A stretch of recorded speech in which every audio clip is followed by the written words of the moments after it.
music. There is no terrible way to win.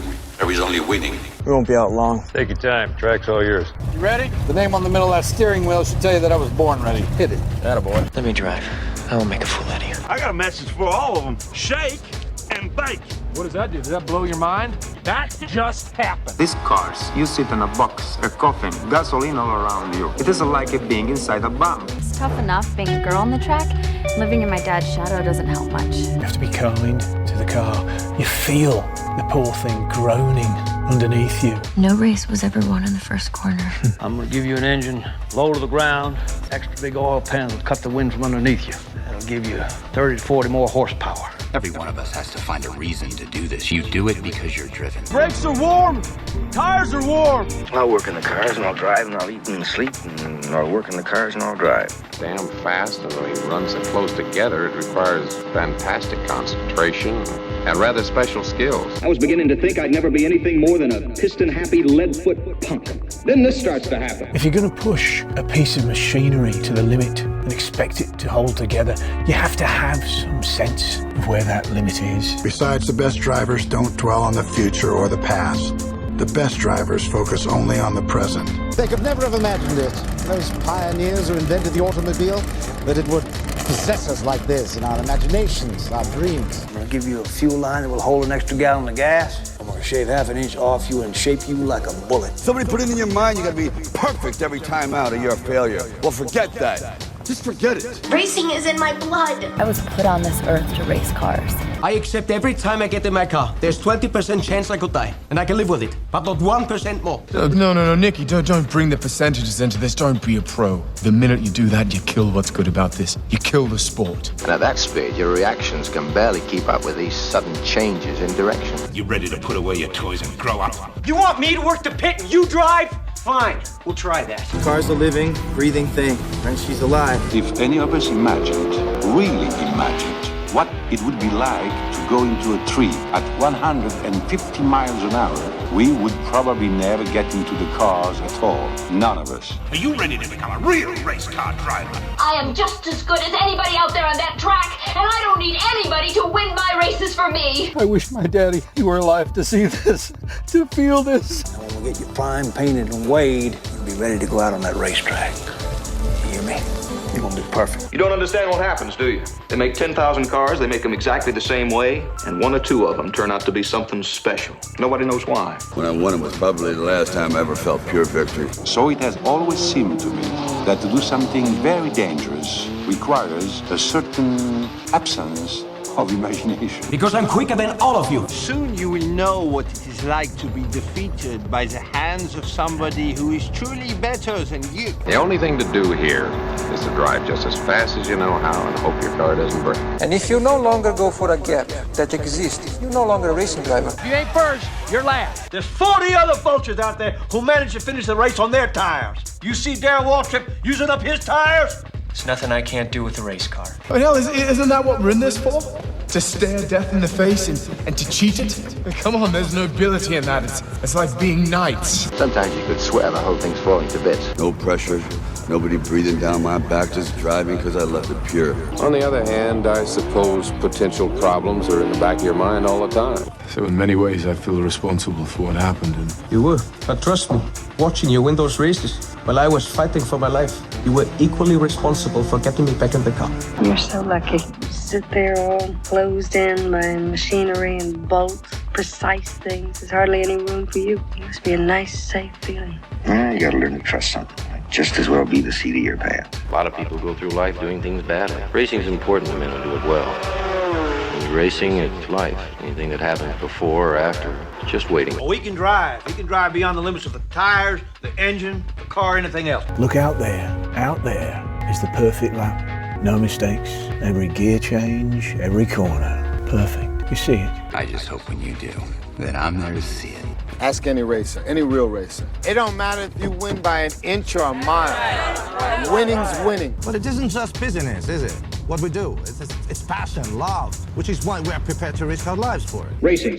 That's the name of the game, isn't it? Win or lose, put up or shut up. Why does everybody keep telling me what my problem is? That you get so emotional. You would never, ever say that to a guy. If you don't leave your feelings off the track, you're never gonna get what you want. I'm a race driver, and I can win it on my own! Please let me race. Fine. Then let's race.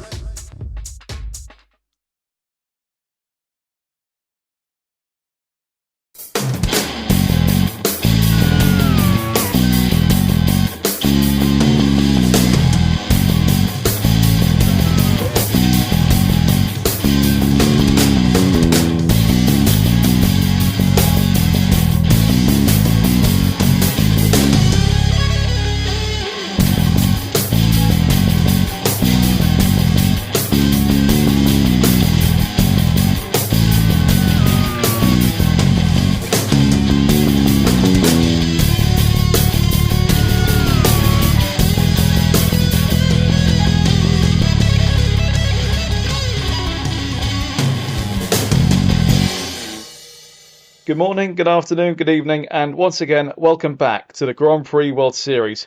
My name is Topher Smith, and today we're taking on the streets of Valencia in the latest round of the Grand Prix World Series Season 3.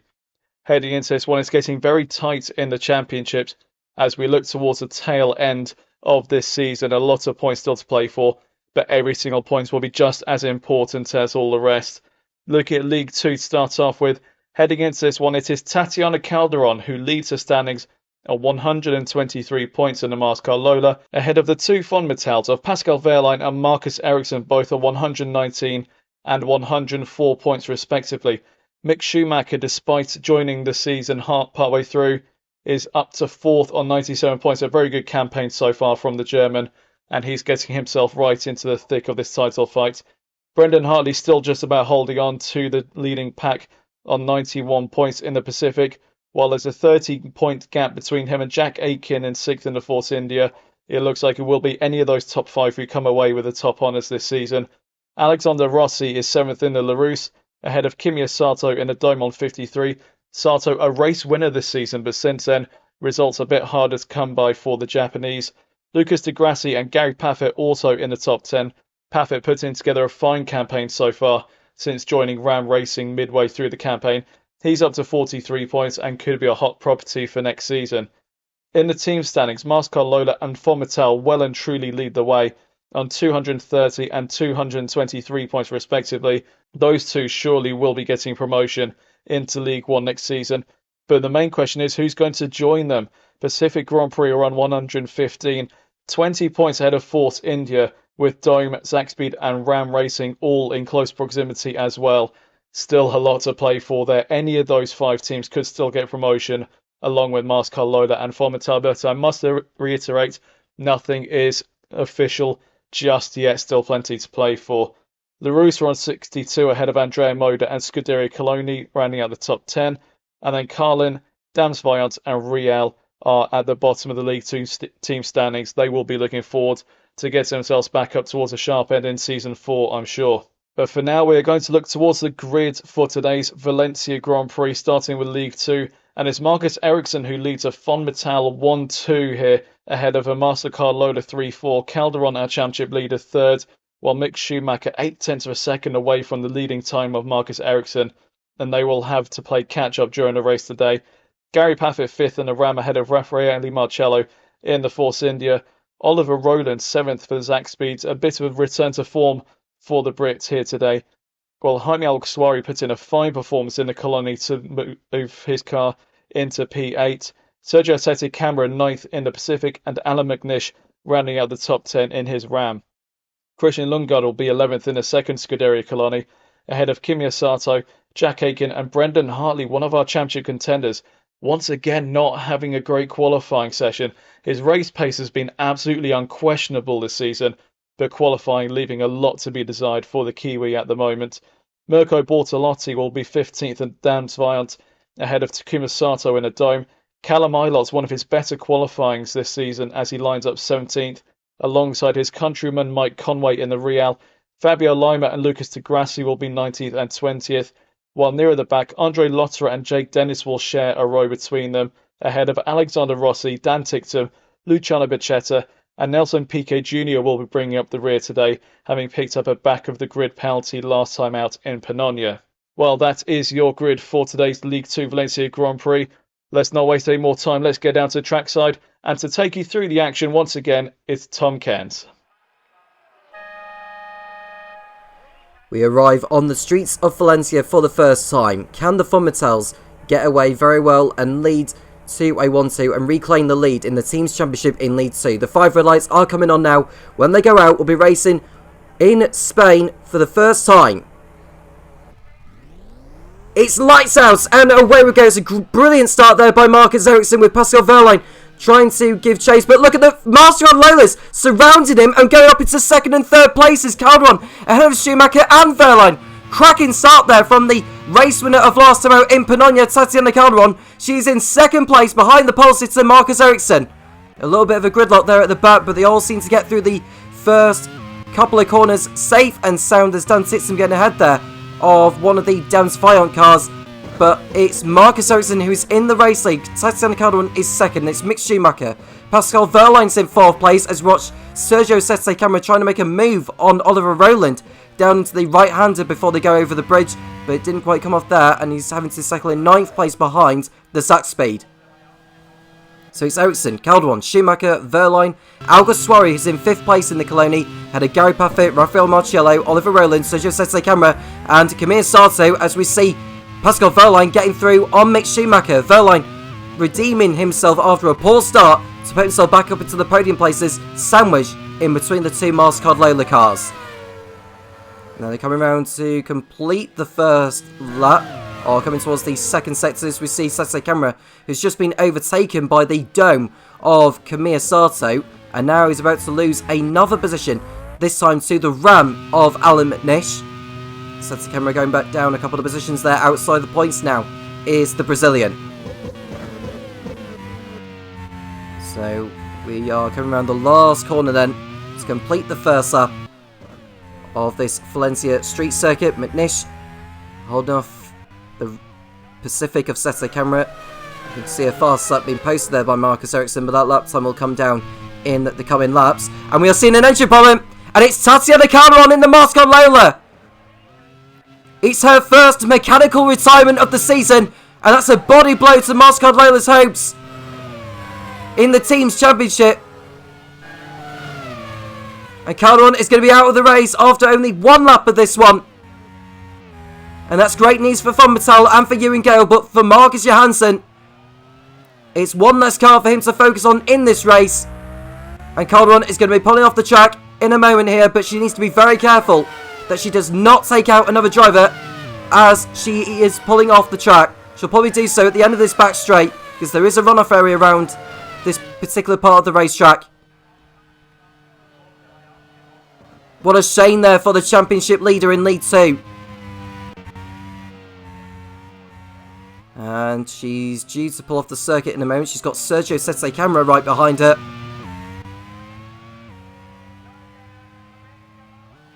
You can see the engine is pretty much died, or it is dying anyway. She's still going, is Calderon. She's been around for nearly a whole lap with that problem. I just hope she doesn't become a problem to the other drivers behind now. And then she's got Brendan Hartley going through. Kim Asata going through. Yeah, you can see that the hydraulics are pretty much going now on that car. And Tatiana Calderon becomes the first retirement of the League 2 Valencia Grand Prix.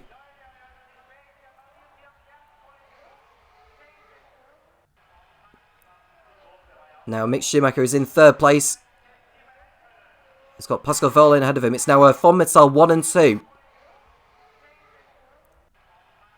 It's something they've yet to achieve this season. Mastercard Lola have achieved that in the last couple of races, but it's not going to happen today. Calderon retires from the race.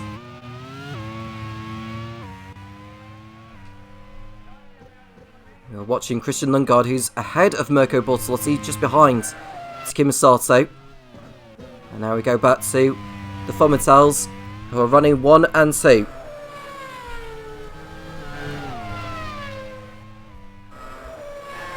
Now the Valencia Street Circuit, which hosted Formula 1 for 5 years as the European Grand Prix from 2008 to 2012. Sebastian Vettel won a couple of times. The other race winners being Felipe Massa, Rubens Barrichello and Fernando Alonso, the most recent race winner.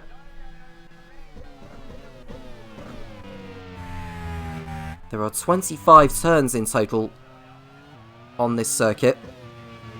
A lot of them are kinks, of course. 5.4 kilometres. A race lap record held by Timo Glock, which he had achieved in his Toyota TF109 in Toyota's last Formula 1 season in 2009. And there is Pascal Wehrlein, who's 3 seconds off his teammate Marcus Ericsson. And that's an important situation we are in now, because as far as the Drivers' Championship is concerned in League 2, with Calderon out, she is not going to be scoring any points. And if Pascal Wehrlein was to remain in second place, he would reclaim the championship lead, or take over the championship lead. And Marcus Ericsson, who looks to be on course for the victory, as it seems, and there's a long way to go yet, of course, but should he get the race win, fastest up and pole position point, which he's already achieved, he would go in front of Calderon. And Mick Schumacher would close to within 11 points of his teammate, having done less races. Mick Schumacher only arrived in round 5 in Kyalami. He has finished in the top 2 in each of the last 4 races, underlining the consistency he has had this season, as has Calderon.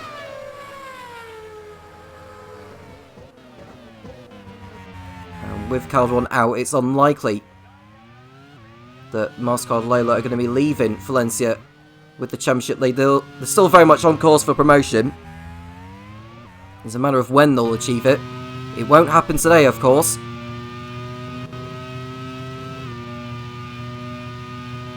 And we are looking. Looks like a Force India trying to make a move there. And Rafael Marcello is trying to get through on Jaime Alguersuari, who's up there in 4th position. Alguersuari, who's had a rather difficult season so far. He had that brilliant performance in Yongan, where he came home in 4th position. He's in 4th place now. Plenty are in need of some morale. Christian Lundgaard, his teammate, is in 14th position. And the pit stops will play a role here. It did so in Panonia last time out. The one stop was the way to go in the end. Although Pascal Wehrlein had to pit an extra time, a 3rd time in the pits, to get an electrical problem sorted out. Von Mattel didn't quite get it right with their reliability last time out. Ericsson retiring in the early stages due to mechanical gremlins, and Wehrlein having to do an extra stop, which cost him the race win.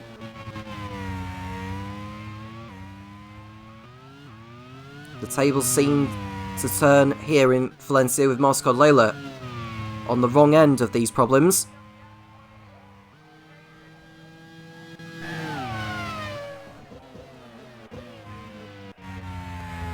But there is Marcus Ericsson, who holds the fast up of the race, of course, with 1 minute 40.8. Wehrlein, who is in P2, chasing after him, 3.2 seconds behind. And there's an engine problem for one of the domes. That is Kamir Sato, who's going to be out yet again. Dome really are struggling for form at the moment. Nothing really has gone right for them since their momentous race win that they had achieved in Fuji earlier in the season on the team's home turf and Kamir Sato's home turf. But on the streets of Spain, Sato's going to be out of this one, and he just held up Brendan Hartley, and Hartley had to jam on the brakes but couldn't stop the car from hitting Kamir Sato's dome. And I wonder if there'll be a little bit of action being made there. I don't think there'll be any action being taken. It'll probably just go down as a racing incident. But Sato really does need to pull that car off in a moment now, and drivers are almost having to jam on the brakes and others having to take evasive action to avoid an accident. Kamir Sato is going to be pulling out of this race, just as Tatiana Calderon did earlier on. This is lap 6 of 43. And this is a bit silly here from Kamir Sato. He's not pulling the car off sooner than he should be. Well, sooner than he is, I should say. You can tell by the engine sound that the car is switching off, and he is off before the end of one of the so-called back straights of this circuit. And Salto is out with engine problems. His teammate Takuma Sato up there in 12th position outside the points. And we can see Conway making a move on Lotterer. Mike Conway, who was one of the stars last time out in Panonia in League 2. Bringing Real's best result of the season of 8th, which had tripled their points tally for the season. Team manager Ed Hunter will be praying that either of his cars will make it into the points. It's going to be quite difficult from where they are, given where they qualified. But you never know in the Grand Prix World Series. Sometimes you get one of those so-called normal races, others you can get one of those unpredictable ones. And Verlaine's got the gap down slightly to just under 3 seconds on Ericsson. And I think Ericsson may have locked up earlier on in the lap or something. We'll find out what the gaps are as they go through Sector 2. 2 drivers out of the race so far, Kimiya Sato and Tatiana Calderon, the championship leader, who we've lost on the second lap.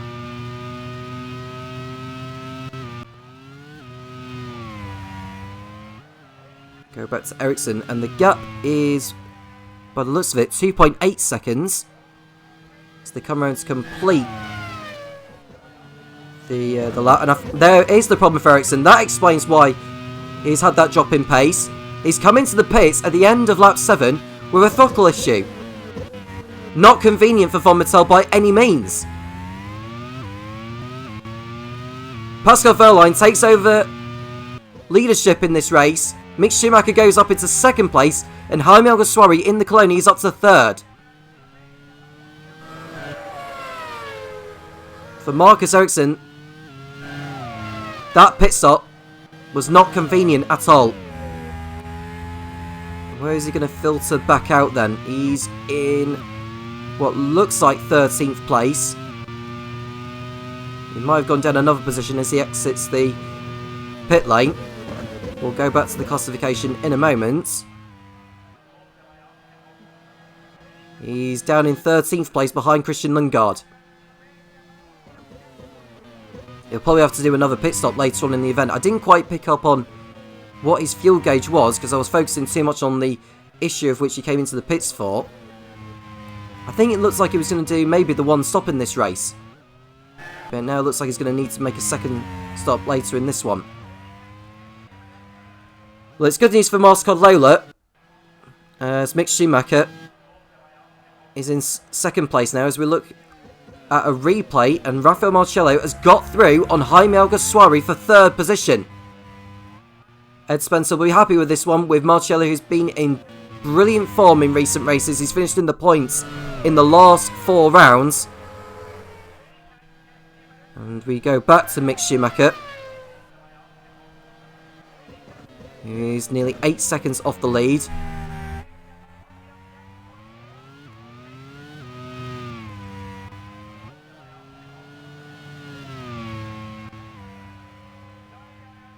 We'll go to Wehrlein, I thought, in a moment. I just want to see what the gap is between him and Mick Schumacher as they come around to complete another lap.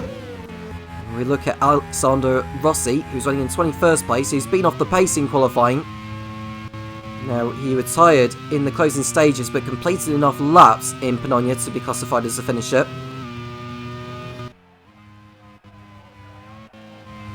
And we look at Mick Schumacher, who must be 8 seconds off the lead now by the looks of the graphic there. Lundgaard, who's running in 12th place, just ahead of Marcus Ericsson. It's just around about half a second behind him. He'll be desperate to get through. Now, he may be able to do it just before the bridge if he's lucky enough. And we've cut away from that. Hopefully we'll go back to that battle in a moment.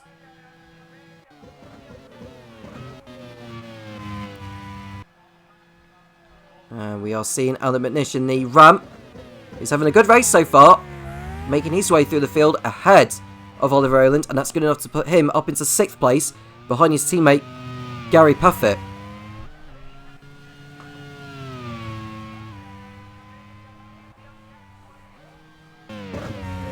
And we go back to Rossi, who's in 21st still, behind Fabio Lima. Carlin are one of those teams who have been in really poor form in the last 4 or 5 races. Boy, could they do with a good result, but it doesn't look like they're going to be achieving anything.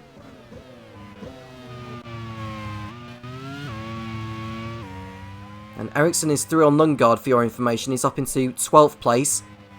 The next driver ahead of him is Takuma Sato.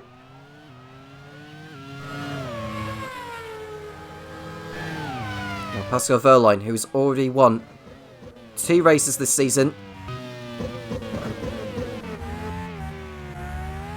First coming in Istanbul, the next at the very next round in Misano. Ericsson's won the other 3 races that Von Mattel have achieved this season. Now, of course, victory would take them closer to promotion. As we see Brendan Hartley, who's stopped behind Jack Aiken, over which are in the points now. Marcus Ericsson will be joining that battle very soon as he closes in on the Japanese of Takuma Sato for P11.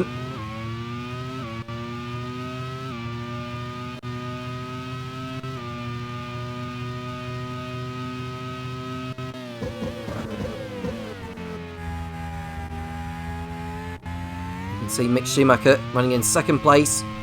If he was to finish on the podium, he will become the first driver to finish on the podium in 5 consecutive races.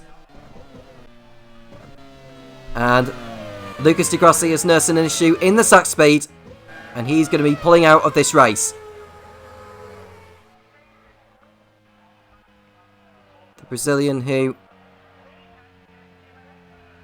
hasn't been in the best of form in recent races. Yeah, I think he's been in the top 10 in the last couple. But he's not going to be finishing today. He is out of the lead to Valencia Grand Prix. He's the 3rd driver to pull out.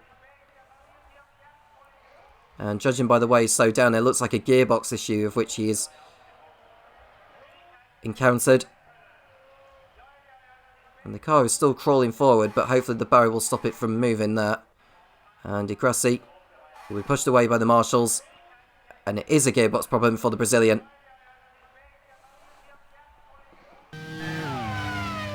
Marcello, 3rd in the Force India. Chasing after Mick Schumacher, to be honest with you. He's pulled away from Alguersuari. I wonder if Marcello may be on a lighter fuel load than the German ahead. Now we can see Ericsson, who has got through on Takuma Sato, is now ahead of Brendan Hartley and up into 10th position. It's a brilliant overtake. They did it before the corner as well.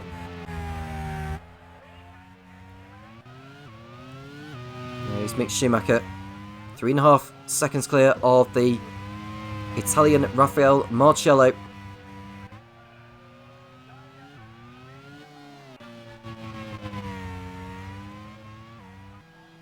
We've got Dan Tixon, Nelson Piquet Jr. and Luciano Piquetta at the back.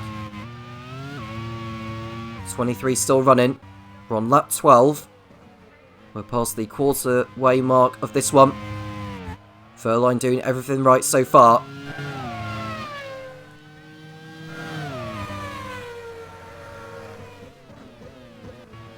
And Takuma Sato comes into the pits from 12th place. And Callum Ilott is also heading into the pits.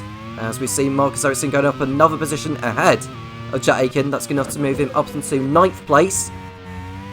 The Pacific of Sergio Sette Camara is next up for the Swede.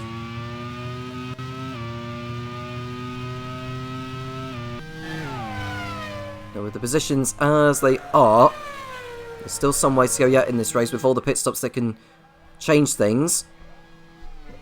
But Pascal Wehrlein will go into the lead of the championship, with Calderon not going to be scoring today.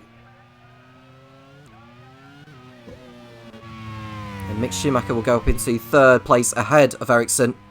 Unless Ericsson can fight his way back through the field.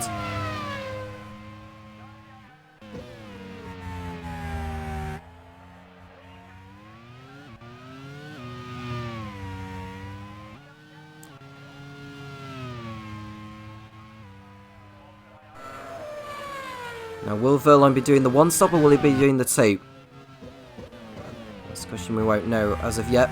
Hartley attempting to get through on Aiken. Not quite coming off there just yet. Ericsson is right behind Sete Camera. He tried to get through him at the same corner. But to no avail. And Ericsson into the last turn, the 25th and final turn of this circuit. He is not able to get through either. And Phil Marcello in third place. Force India chasing after Pacific for that third and final promotion spot. Mascolola and Fomitel looking destined for League One next season.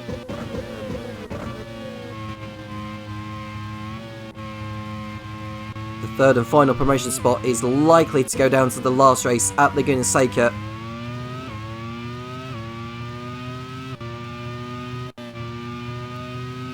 Ericsson is less than 3 tenths behind Sete Camera, so I would think he'll get a move completed here, and we're going to that battle now. Ericsson is about to pull off a similar move to what he did on Brendan Hartley earlier, and he's through, no problem. Brilliant overtake there from Ericsson. 8th place is his. And we are back with Mick Schumacher. He's continuing to drop back from Verline. And Verline is in the pits now. So that could explain Verline's pace from earlier on. Mick Schumacher will go into the lead. And it looks like he's going to try and maybe do the one stop. And Marcello is also in. Now, how is Ericsson? Ericsson should get in front of Verline. I know he's been stopped behind traffic. But he's been on the fresher tyres to what Verline's been on. And I think I may well be taking my words back because Verline has got out in front of his teammate. Verline is now ahead of Ericsson. So if Ericsson's going to have any chance of passing Verline, he may have to do it on the circuit or do it at the next round of pit stops.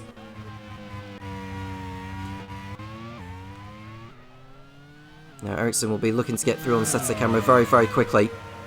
Or Roland, sorry. He's already through on Sete Camera. Oliver Roland is the next driver which he needs to get through before he gets onto the rear of his teammate. And now we are seeing Ericsson looking to get the move done on Roland. And that's an overtake completed there into turn number 12 of the circuit. He's through, no problem. Alguersuari and Paffett are in second and third places on track now. Marcello's in 14th, stuck behind the Andre Moda of Andre Lotterer. He brought the team's best result in Zental a long time back. There's been a couple of managerial changes within that squad since then. Jake Sanson now in charge of that team. We'll just be hoping for an upturn in fortune in the remaining races after this one. We've just got 4 rounds to go after Valencia. We've got the League One race still to come though after this. Jack Aiken comes in the Force India.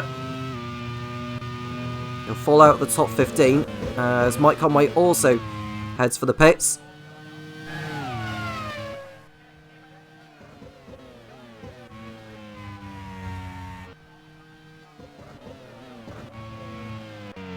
Marcello gets through at last there on Lottery. Spent around about a whole lap behind him, unfortunately. He's lost some time, which won't do him good in terms of his battle with Alguersuari later on. As we see Verline, who's coming up behind McNish, and he's going to go through ahead of him here into 4th position. Now Ericsson will be chasing after McNish in due course.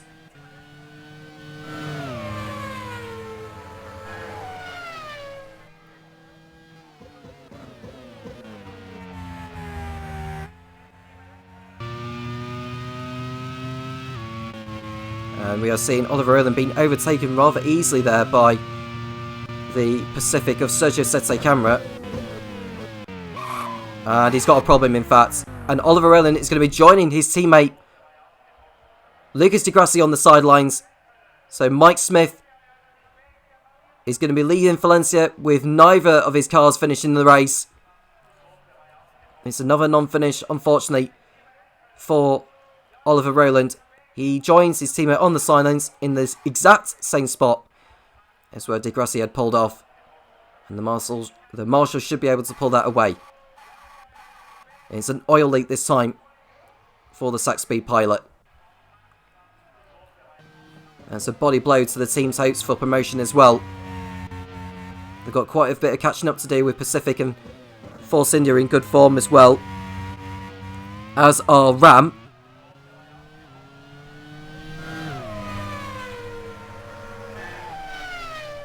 And looking at where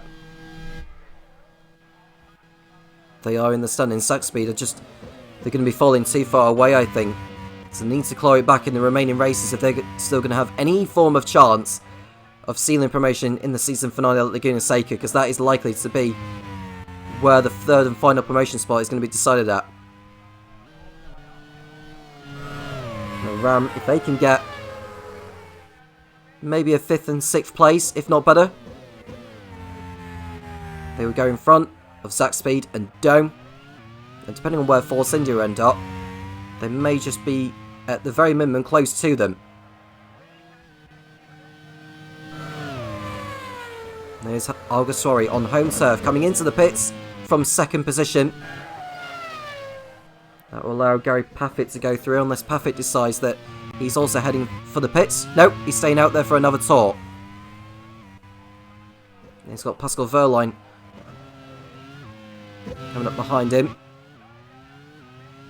And McNish has been in the pits for your information, so he's out in 13th place. Mirko Bortolotti also heading into the pits in the Dans Vaillant. So Mick Schumacher leads the lead to Valencia Grand Prix, 11 seconds clear of Gary Paffett, who's under threat from Pascal Wehrlein. Mick Schumacher might have just played this strategy to perfection. And there's Wehrlein getting through on Paffett. No problem there. And it won't be too long before Ericsson arrives on the scene. Paffett is another one of those who's going to be on the one stop, I think.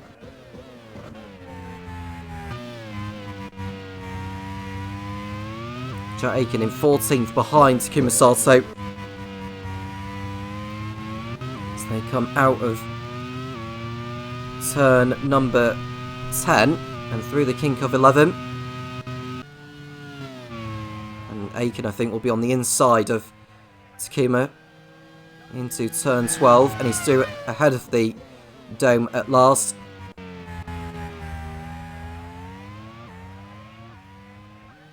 Schumacher continuing on, he's now on lap 18. Wehrlein getting the gap down to under 10 seconds. He is on the fresher tyres, of course, but if Schumacher is ahead of the Von Mattels before he actually does come in for his only stop, that's going to play into his hands later on. The Von Mattels are on the 2 stop now. Mick is on the 1.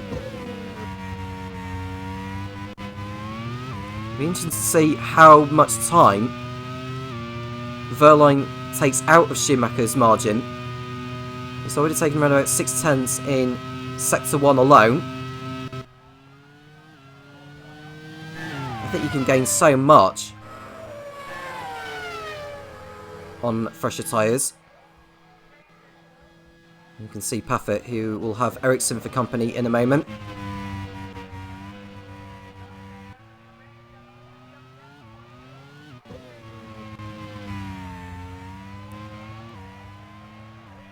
.1 seconds is the margin. What's it going to come down to now in Sector 2? It's 8.1. So in Sector 2, Wehrlein's taken out. Oh, and that's Schumacher off! He's had a problem as Mick. What's happened there? Has he made a mistake? We're just having a look now. Oh, he's had a massive shunt. It's a suspension problem for Mick. The right front suspension gave way, and MasterCard Lola's race is completely finished. They are out of the Valencia Grand Prix in League 2. Mick's race has ended in retirement. He joins his teammate Saturn Calderon on the sidelines. Great news for Von Mattel. Disaster for MasterCard Lola. McNish is getting through there on the Carlin of Fabio Lima for 10th place. He'll go up to 9th in the moment because Mick Schumacher is out of the race. He joins his teammate on the sidelines. And that's one less worry now for Von Mattel. They can breathe a huge sigh of relief. They just need to get both cars to the checkered flag, no problem. And that opens up, in terms of the other teams as well, like Pacific, Force India and Ram, to really close in.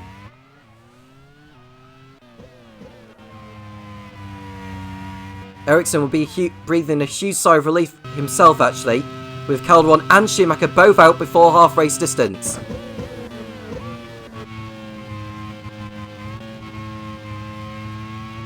Verline in the race lead now. Gary Paffett in second place. We've got Marcus Ericsson ahead of Sergio Sette Camera. And there's Marcello trying to get through there on Alguersuari. This is a genuine fight. Oh, that's Christian Lundgaard, I should say. Alguersuari is behind Marcello. My apologies. But this could be an important battle because if Lundgaard can hold Marcello, that'll help Alguersuari later on. And there is Ericsson through at last on Gary Paffett on lap 19 to put himself up into second place now.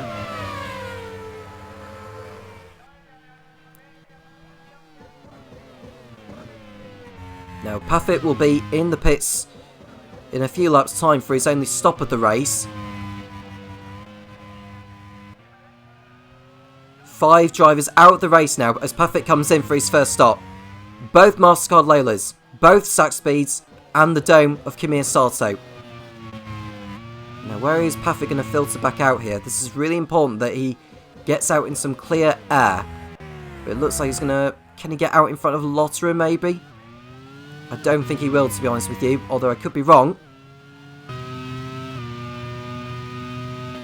He's going to be, as we watch Gary Paffett. I think Paffett came into the pits with a problem, you know. I think he came in with a problem with Paffett, hence why his pit stop came earlier than planned.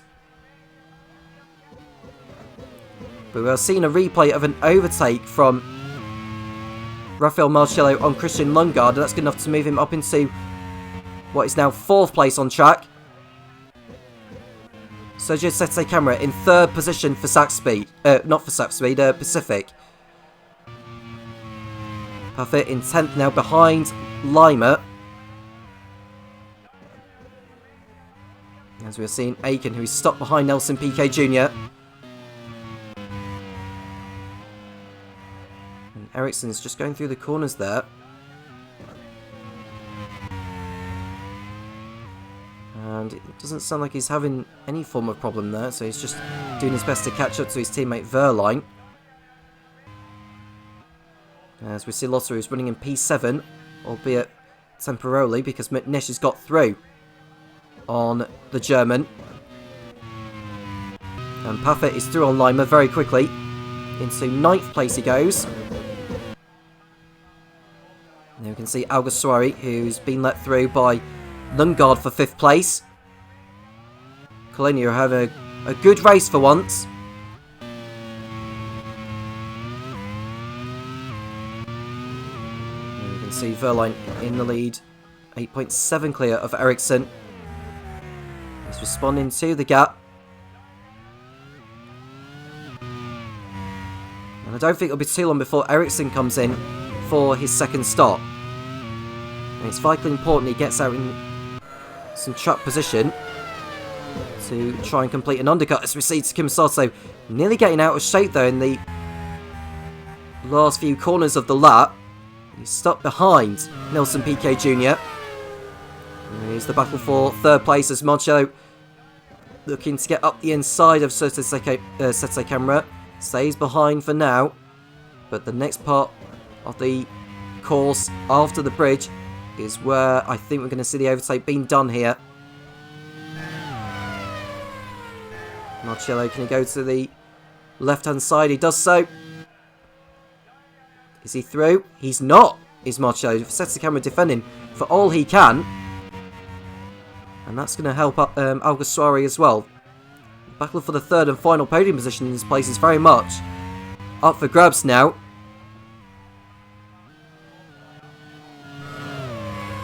There are no time penalties for your information. And here is Marcello getting through at last on Sergio Sette camera. And he's through into third place and on course for a podium. It'll be his first in the Grand Prix World Series, should he stay there. As we see Takuma Sato behind. Looks like Nelson Piquet Jr. there. This is not for points. The Dome's chances of promotion this season are slipping further and further away. Lundgaard and Sette Camera are both in the pits now. And they will drop out of the points, but they'll be back in the running later on as Lotterer also comes in the Andrea Moda.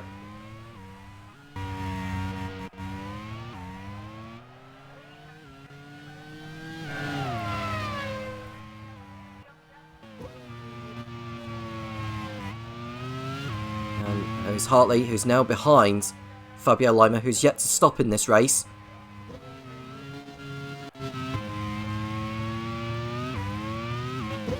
Ericsson 10 seconds off the lead now.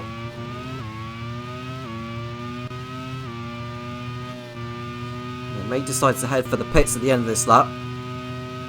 Let's get some clear air. Now the margin he's got over Alan McNish is around about 28 seconds. I think you probably need more than that for a pit stop around this circuit. There's Lundgaard, who's rejoining 18th position behind Alexander Rossi, who's ahead of the Real of Dan Tixon.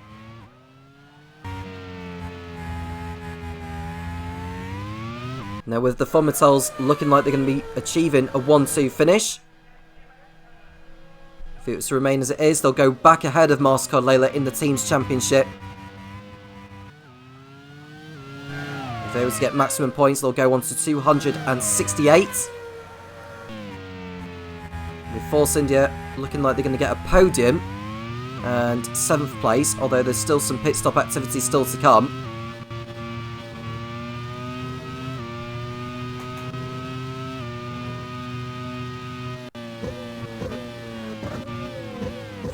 And 21 points for Force India would take them on to 116.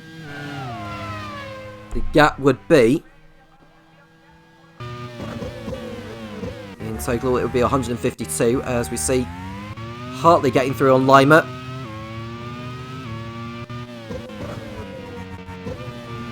So 152 points would be more than the equivalent of 3 maximum scores, which would mean MasterCard Layla will be able to seal promotion next time out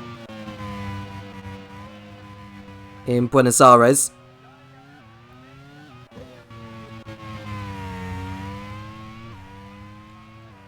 Got 21 cars still going, 5 out so far. Famously, the MasterCard Layla's retiring. They're not going to be scoring any points. It's the first time since Kyalami they won't be scoring. It's the first time this season that neither car is going to be finishing. MasterCard Layla's last double non-finish. You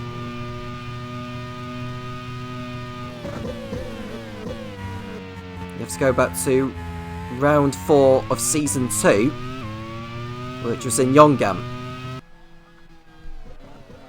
There's Mirko Bortolotti behind Takuma Sato. Bortolotti got his first points in the Grand Prix World Series last time out. Looking to build on that here. Sato stopped behind and nearly veering into the path there of the Damsvion of Mirko Bortolotti as Nelson Piquet Jr. comes into the pits, as is Fabio Lima, for their only stops of the race. There's Bortolotti, who's still stuck behind Sato, not able to get through on him just yet.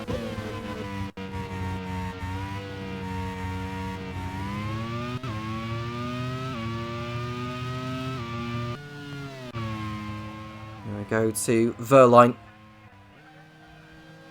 He won't be too far away from completing his second stop. He is expected to make another one.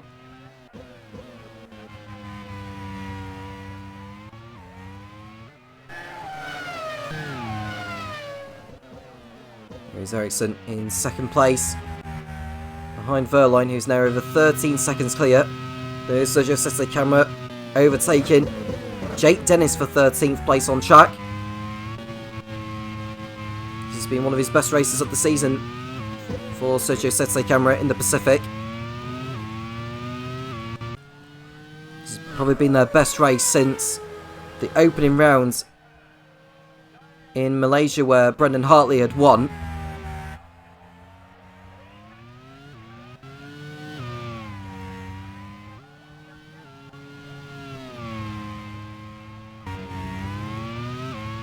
With Mastercolor out of this one and not scoring, they cannot seal promotion next time out in Buenos Aires, unlike Von Mattel.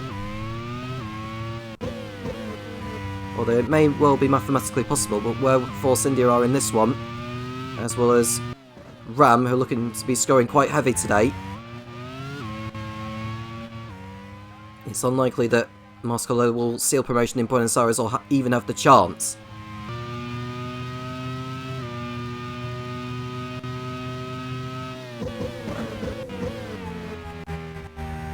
Verline's lead increasing to 14.7 seconds now over Ericsson.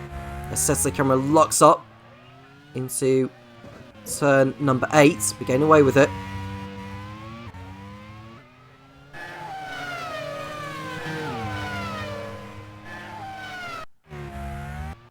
We are seeing a replay because Rafael Marciello's engine's gone up in smoke. What terrible luck for team manager Ed Spencer. Marciello, who's had his race, the race of his career so far, is going to be pulling out of the Lead 2 Valencia Grand Prix.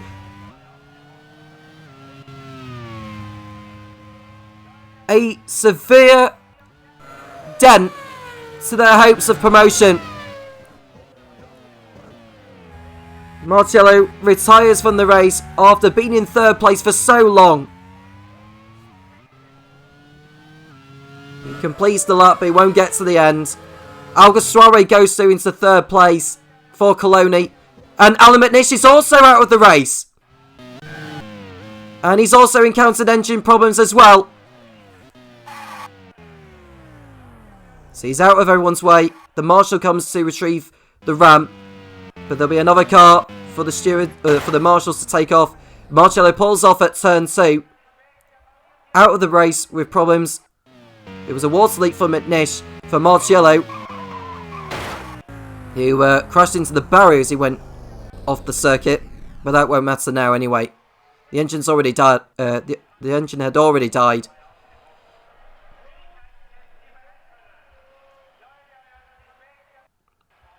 Now the problem for Marciello was an engine problem. And he also crashed as he pulled off. So we're down to 19 runners then. Now the retirements of Marciello and McNish has played into the hands of Mastercard Lola because that helps their chances of maybe having an opportunity to seal promotion next time out in Buenos Aires. Aiken up there in 5th place though. And it's good news for those further down the order. Takuma Sato is in 7th place now. Mirko Bortolotti, Callum Ilott, who has struggled for points all season. He has not scored in the last 5 and is running in 9th place. Mike Conway, who brought his Real home in a superb 8th in Panonia, is in the points in 10th place. He's right behind Ilott though. He's looking to take 9th position off him. We've cut away from that.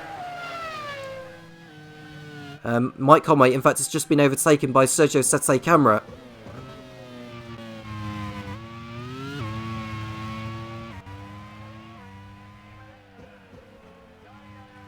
There is Marcus Ericsson.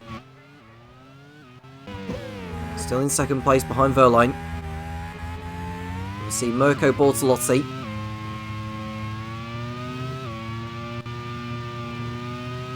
He's behind Takuma Sato in the battle for P7.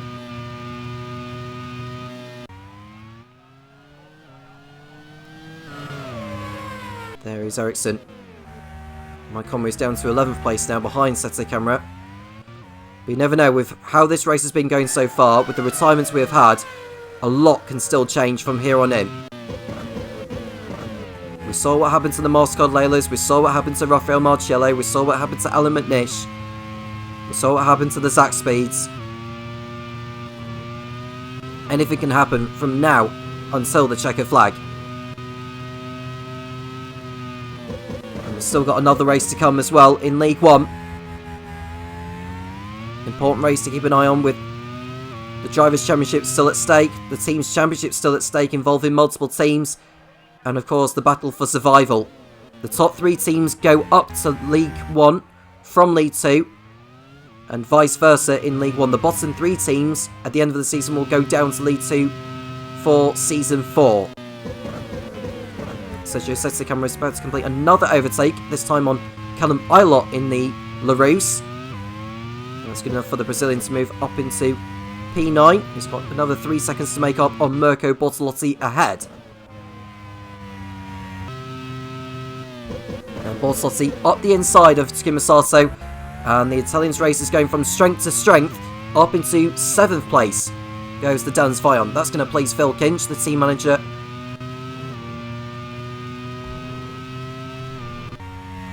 And Brendan Hartley comes in for the second time in this race from 6th position.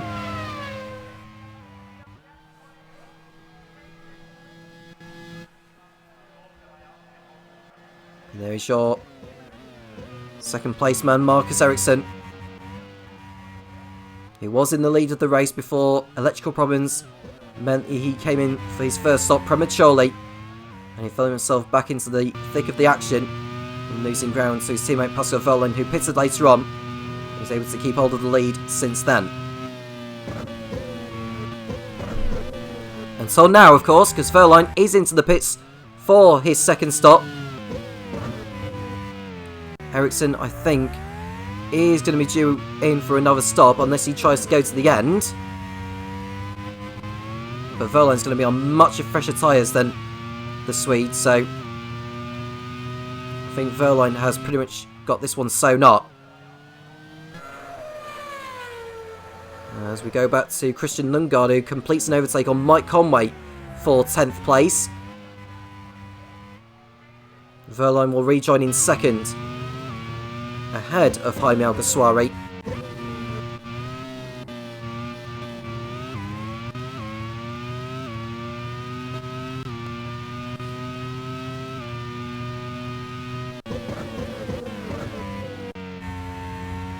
And Jack Aiken is also in for Force India. He'll fall out of the points by the time he exits the pits.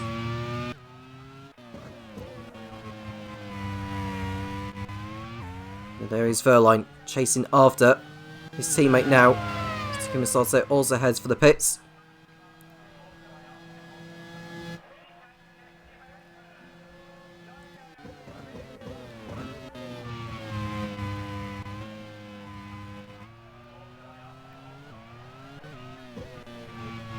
And Aiken rejoins in 13th. Well, not for long, because Piquet has just got in front of the Brit who's just come out of the pits.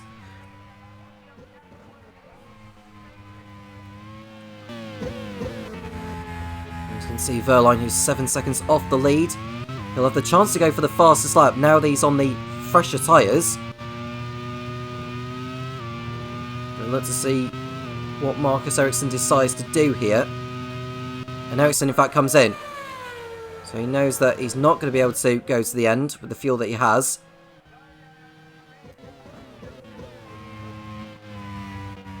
So Verlaine will take back the lead of the race. Alguersuari will go through into second place. And that's going to leave Ericsson with a lot of work to do now. I don't know if Alguersuari needs to stop again. It wouldn't surprise me if he didn't need to stop once more, because had he come into the pits by now, he probably would have done his second stop, so he may well be going to the end. Here's Jaime Alguersuari. Gary Paffett has got through ahead of Ericsson. Got 14 laps to go. Loyalty comes in for Dams Vion. So that will allow Sergio Sette Camera to go back up into 5th place.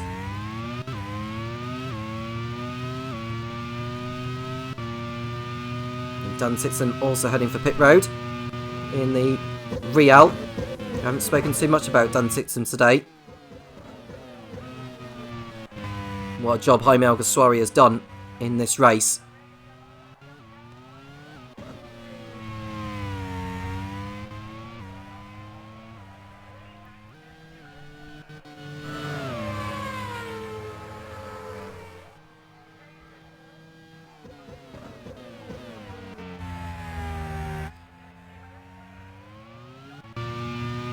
Paffett, who's running in P3 ahead of Ericsson.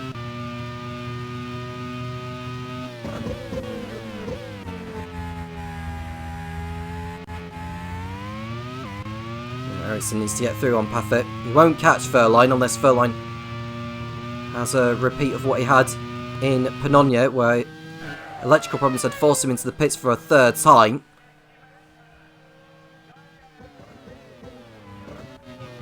Now, the last team other than Mastercard Lola and Von Mattel to take victory this season has been Dome, which was in round 4 of the championship in Fuji. The other time has been at the opening round in Sepang, where Brendan Hartley had won. Talking which of Brendan Hartley, he completes an overtake on Luciano Piquetta in the Carlin to move himself up into 13th position.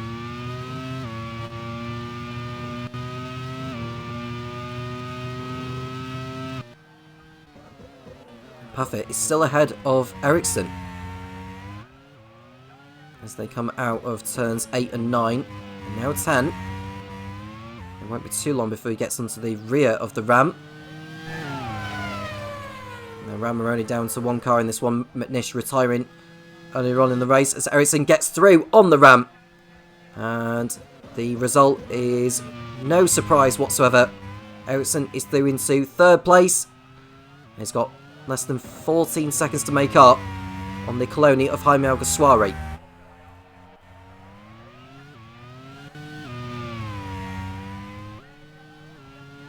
Now, Alguersuari will be very, very happy with the podium after what's been a difficult season for Coloni. Lundgaard, who's running in 6th place, doing a fine job as well. As Aiken looks to get through on the LaRue of Alexander Rossi, he can't quite do it there. Piquetta, who's running at the back in 19th now. Just makes a bit of a lock-up at turn number 5. He's able to carry on his way.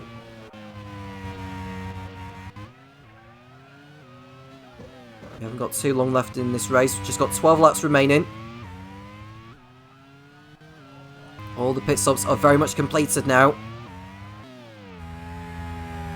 Reliability is going to play a role. Who will get to the end and who won't. Sergio Sette Camera is in 5th place, can go after Gary Paffett, who is on the 1 stop. But with the gaps as they are, it's like 22, 23 seconds. With 12 laps remaining, Sette Camera I think is going to have too much to do, I think, with a gap like that.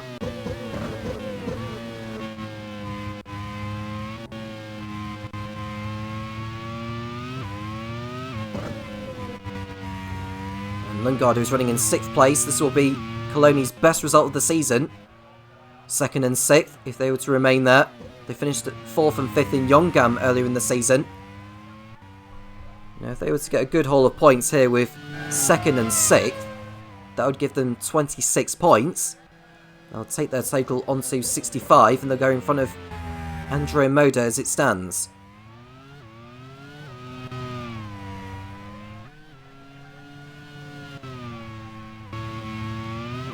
Now Coloni, who I don't think they've finished on the podium ever in the Grand Prix World Series, as we just see an overtake from Brendan Hartley on Andre Lotterer. They have picked up a podium finish, which was all the way back in their debut race in Taupo, New Zealand.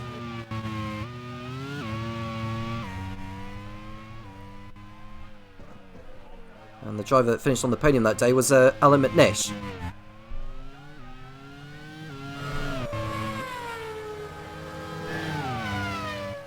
And it looks like Alguersuari has been in the pits for his second stop of the race now. So he perhaps didn't have the fuel to go to the end.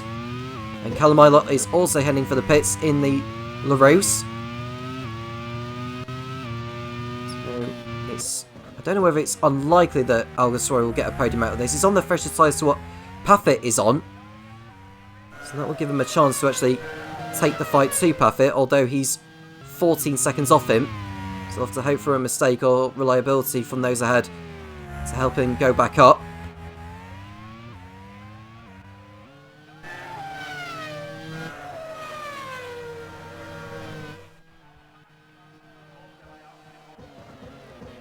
And now we can see Dan Tixon getting through on Ilott, as Ilott came out of the pits there. Tixon through into 17th place, but not sure if he'll keep hold of that position, given that Ilott will be on the fresher tyres. As we look at Verline there, who will be coming up to the first back marker, which is Luciano Becchetta, as Hartley makes a move on Alexander Rossi. And that's good enough to move him up into 8th place. We'll go back with Gary Paffett.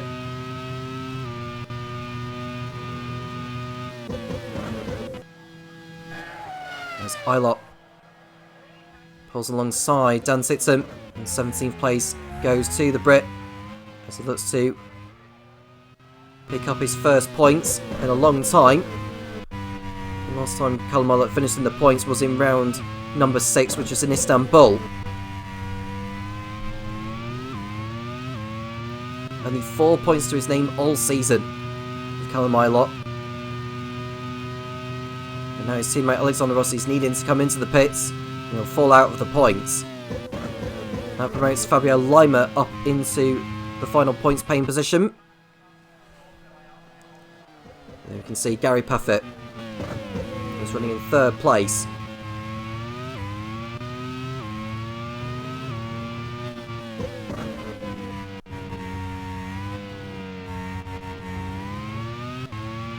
You can see Mirko Bortolotti ahead of Takuma Sato.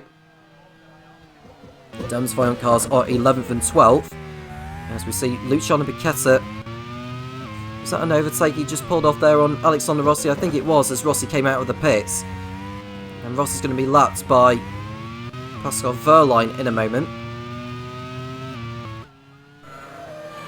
There he is, Verline getting through ahead on Rossi, although Rossi is on the fresher tyres too, the German.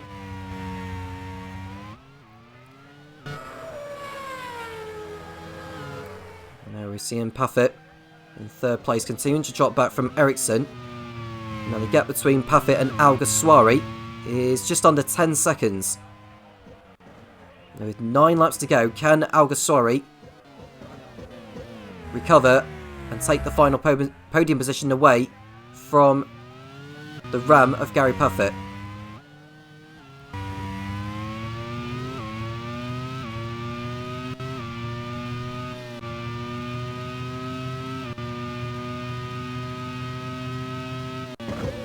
Von Mattel are on course for their first ever 1-2 in the Grand Prix World Series. With the 3rd race in a row where a team had finished 1 and 2. It's not going to be Marscard Lola this time around though, it's going to be their rivals Von Mattel. Now Pacific will strengthen their hold on 3rd place in the Teams Championship. Sets the camera in 5th, Hartley in 8th.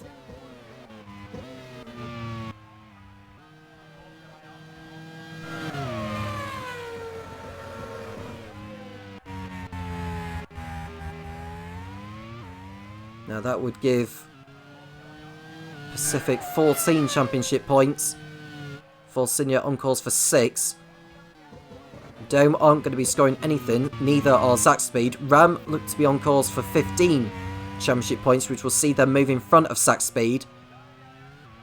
It'll just be 1 point behind Dome. So as it stands, Von Mattel will go on to 268 points with a 1-2, fastest up in pole position coming out of this. And Force India will still be in 4th place, will move on to 101. Therefore, the gap will be 167. Which means Von Mattel can seal promotion next time out in Buenos Aires.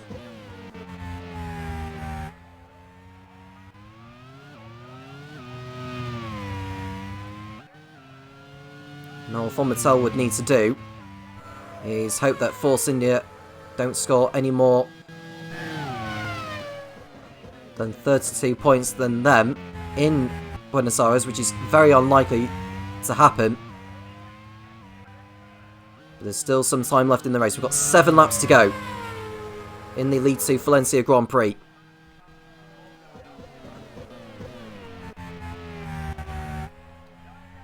Now, MasterCard Lola, with them not scoring, they'll still be 129 points ahead of Force India, which means they can still have the opportunity to seal promotion in Buenos Aires. But they would need to score points in order to have any chance. And Sato is through there on Nelson Piquet Jr. for 12th. There we go, back to Verline. And Ericsson's got the gap down a little bit, but I think that's because Verline had to navigate his way through the back markers. Next man ahead of him is Mike Conway, who's in 15th.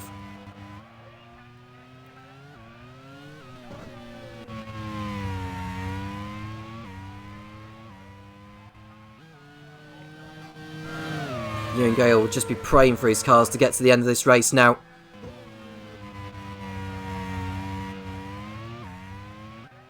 After the reliability woes in Panonia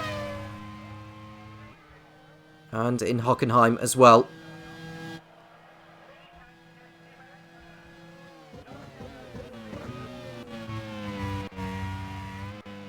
Not too far away from victory, and Paffett is not too far away from another podium position. It'll be his 3rd in the last 4 races. His 4th top 4 finish in a row. And looking at where Alguersuari is at now, in fact, Alguersuari's got the gap down to 4.8 seconds. Now the battle for the final podium spot is far from over. As Verline begins, well, Verline's already on his 38th lap, as we see Paffett, whose hold on 3rd place in this race is looking increasingly tenuous at the moment.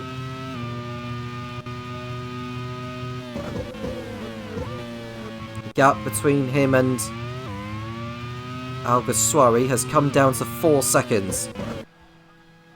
There's Bortolotti, lines up a move on Fabio Lima, and that's good enough to see him go up into the points.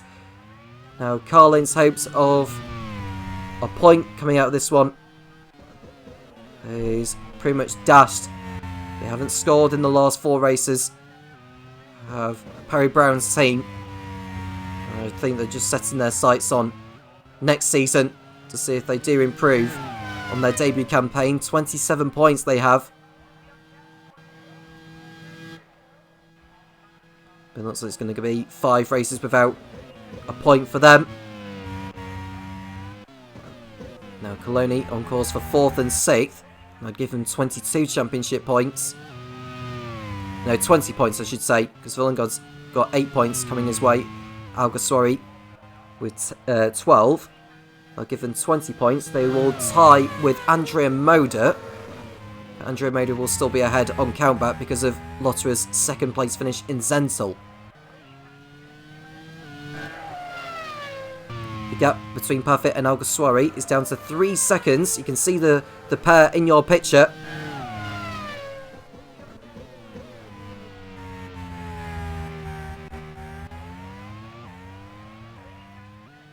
At least they're not going to be encountering any back markers. Alguersuari has got enough time to get the move done. And it's 2.1 seconds between the two. And we just saw what looked like, is that Marcus Ericsson's just got through there? Couldn't quite tell by the camera angle or the driver number. There is Ericsson. I think Verline's just lapped another car. I think it might have been Dan Tixon of which he lapped.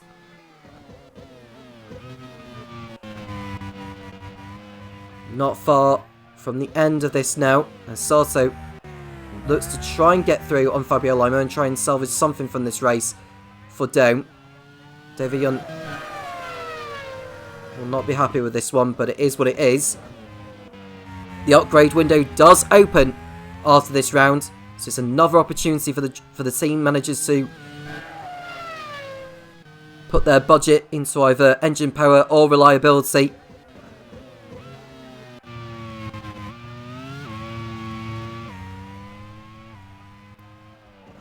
And there is Verline continuing on. The next back marker he'll come up to is Mike Conway, who's running in 15th. There is Marcus Ericsson in second place. And Alguersuari's got the gap down to, well, certainly less than a second now. He's right on the gearbox of the Ram, goes for the move into the last turn before the end of the lap. And the move doesn't quite come off there. Paffett will be feeling more nervous now than he was about 5 or 6 laps ago. The timing of Alguersuari's pit stop has worked out perfectly for him. And he's got time to spare, I think, once he gets this overtake completed.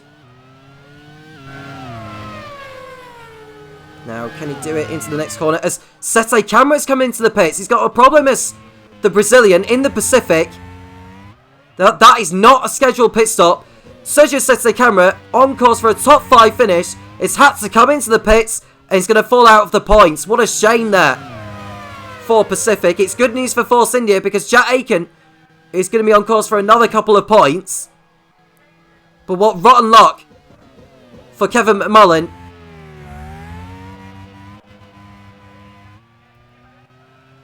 And Sete Camara is going to come back out, I think, in 16th place. From 5th to 16th. Unbelievable luck. So Aiken goes up to 5th position now. Lundgaard is in 6th place because he just got overtaken by Aiken. Hartley is 7th. Lotterer, who's on course for 4 championship points for Andrea Moda. So even with Coloni scoring points, Andrea Moda will still pull away from them a little bit. Mirko Bortolotti is 9th, and Takuma Sato is up into the points in the Dome in 10th, as Mirko Bortolotti, despite locking up, has got through an Andre Lotterer, so another couple of points going in the way of Phil Kinch's Dams Fiant squad. And Alguersuari's got through on Paffett, for your information. Paffett through at last on the Brit, and he's into 3rd place in the Coloni. It was coming for some time, but he's got through at last.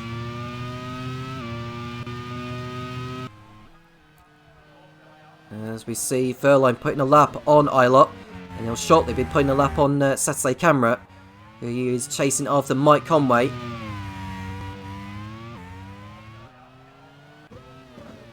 And there's Alguersuari in 3rd place. Now we're looking at Lima, who's in P11.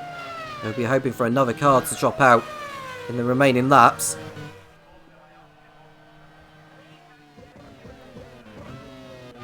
And Callum Eilert is also heading into the pits for a late pit stop.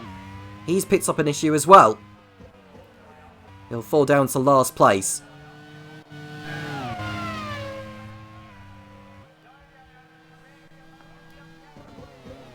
So Alguersuari through into 3rd position on home turf.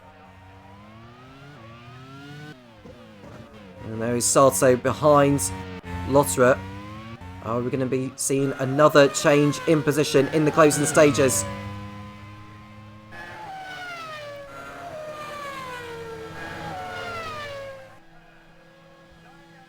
Verline is on his penultimate lap. And Sete Camara's got through on Conway now for P14. It's another position gained. Verline will be coming up to lap Mike Conway in a moment. And Sato through on Lotterer for 9th. So at least Dome are going to be coming away with a couple of points. Lotterer is down to 10th now in the Andrea Moda. And as it stands with Alguersuari 3rd, Lundgaard 6th, that would give them 23 championship points. They will go in front of Andrea Moda by, I believe, a single point. Or 2 points, rather.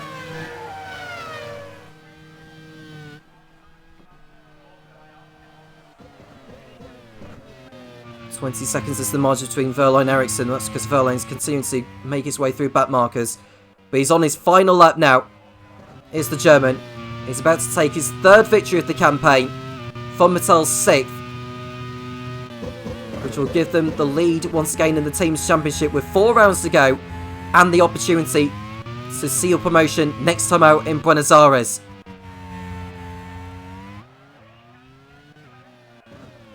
They are within touching distance now. There is Verline, who's behind Mike Conway to lap.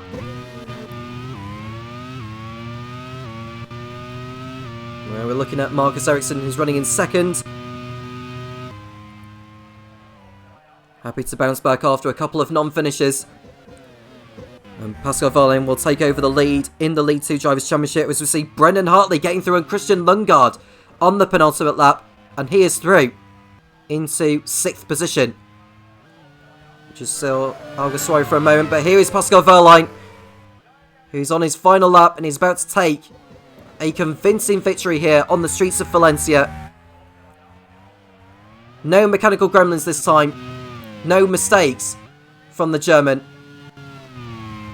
He's trying to get that back marker out of the way of Mike Conway. Conway will want to stay on the lead lap just in case something happens up ahead. Pascal Verlaine exits the last corner to take back the championship lead. Verlaine wins the League 2 Valencia Grand Prix with a commanding performance, and Von Mattel are within touching distance now of wrapping up promotion to League 1 for next season. And it's going to be a first for the team with a 1-2 finish as Ericsson, after electrical problem earlier, brings his car home in 2nd place. Pole position, fastest lap, 1-2. Maximum points for Ewan Gale's Von Mattel team.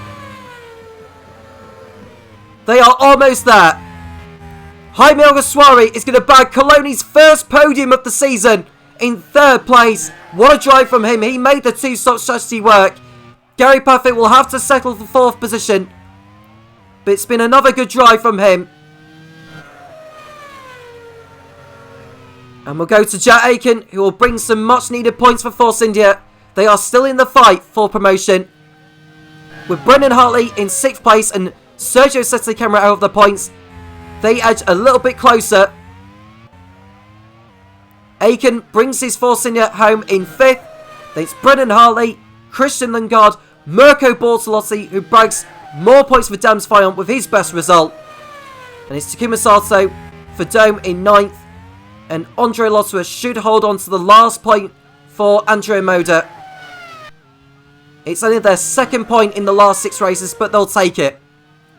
Fabio Lima, Nelson Piquet Jr., Jake Dennis, Sergio Sette Camera, and Mike Conway with the rest of those on the lead lap. But there's your race winner, Pascal Verlaine for Von Mattel on the streets of Valencia. Congratulations to him. Marcus Ericsson wraps up a 1-2 for the team in 2nd. Jaime Alguersuari on home turf bags a podium finish for Colonia, their first of the campaign, in 3rd. Gary Paffett in 4th, head of Jack Aiken and Brendan Hartley. Christian Lundgaard, Mirko Bortolotti, Takuma Sato, and Andre Lotterer are the rest of those to finish in the points. Outside the points, we look to Fabio Lima, Nelson Piquet Jr., Jake Dennis, Sergio Sette Camera, who should have got 5th, has had to settle for 14th. Mike Conway in 15th place, had a Dan Tixon, Alexander Rossi, Luciano Piquetta, and Callum Ilott are the rest of those to finish. Rafael Marcello retired in the Force India. That's a body blow to the team. We also look at Alan McNish, Mick Schumacher, Oliver Rowland, Lucas Di Grassi, Camille Sato, and Tatiana Calderon, who were lost in the early stages. The pole position point went to Marcus Ericsson, who also got the point for the fastest lap. The race win also went to Pascal Verlaine, and the 1-2 completed by Marcus Ericsson. So yeah, Ericsson did get the point for pole position and for fast lap, but it's Verlaine's day. It's Von Mattel's day. What a day for them. They are within touching distance of promotion. Mascot Lola still have the chance to seal promotion despite both of their cars dropping out. But it's very much Von Mattel's League 2 Teams Championship to lose now, and Verline taking back leadership in the Drivers' Championship. They are looking ever so good. What a day for Von Mattel, a disaster for Mascot Lola, a good day for Jaime Alguersuari, bagging an important podium for Coloni. And Pacific are looking favourites to seal that third and final promotion spot with 4 rounds remaining in League 2. I'll leave Topher Smith to run down on the Drivers' Championship in League 2, and they'll be back for the League 1 race very, very shortly. Well, plenty of drama in that race. Mastercard Lola taking a double DNF in that one. That's going to be a bit of a hit towards their championship fight. And with Von Mattel bringing home maximum points, Ewan Gale, I'm sure, will be rubbing his hands together with glee after that one. But how has that affected the standings? Well, first of all, let's take a look at the drivers. And Pascal Wehrlein has moved into the lead of the championship with that victory. 144 points now for the German, with Marcus Ericsson up to second to make it a Von Mattel 1-2.